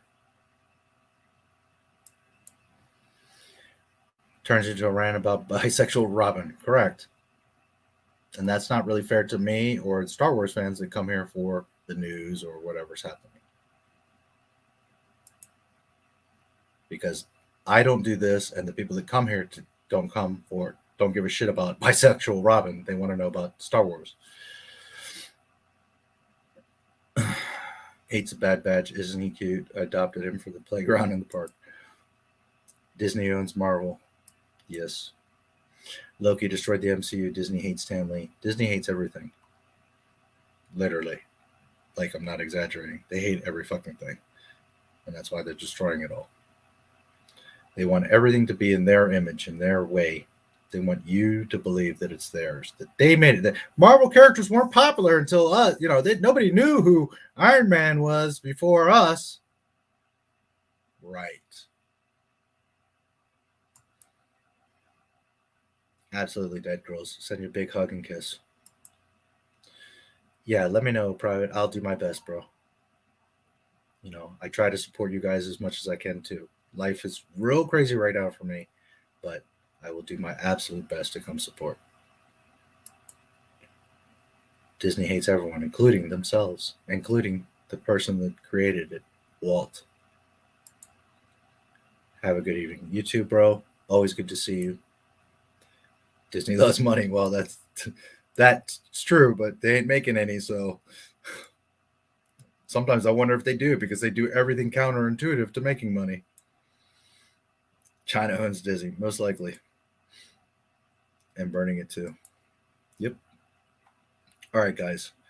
As always, love you guys. Thank you so much. I'm here because of you guys. And I ain't going nowhere. There is stuff coming. There's a delay. There's going to be time. There's going to be gaps. A lot of things are happening in the background, both on a personal level, but for Not My Star Wars. But we ain't going nowhere. When there's something juicy, you know I'm going to be on it. Bad Batch is now over. Not that that was anything, but now they got nothing. So we're going to see how Disney flops around in the wind now. But have faith. Fall is coming. Things are going to start happening.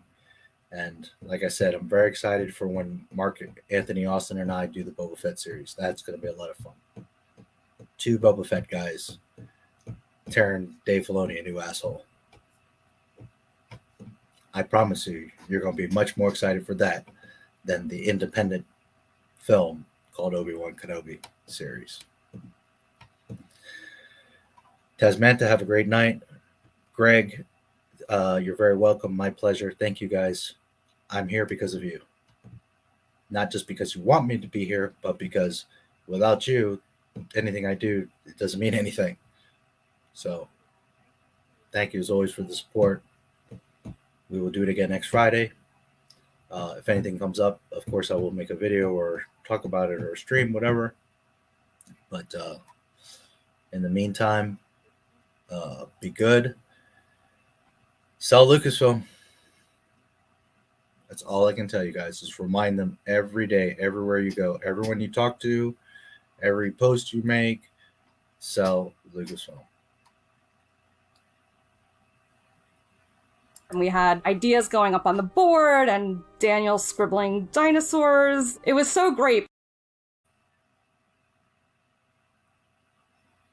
Do you want more dinosaurs or do you want Star Wars?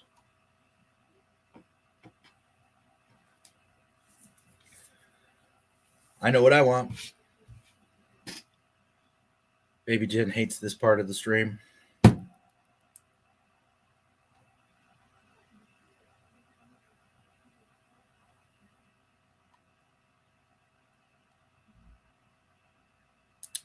Do you guys want to continue with this? Or do you want us to fix it and bring back what it was?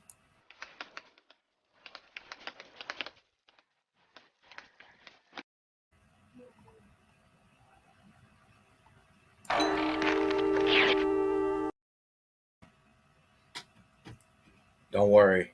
I'll see you after. After. After what? After.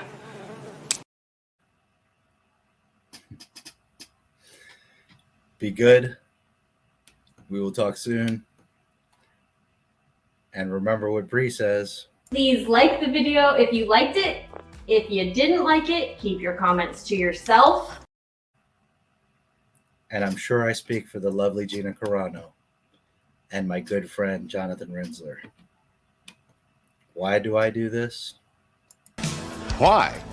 Because fuck them, that's why. I'm coming, Mickey. I'm coming.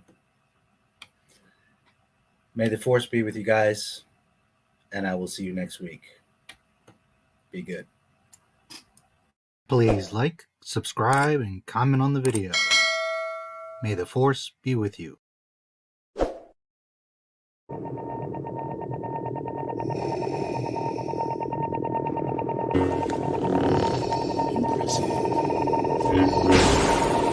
Most impressive. Soon, James. Soon.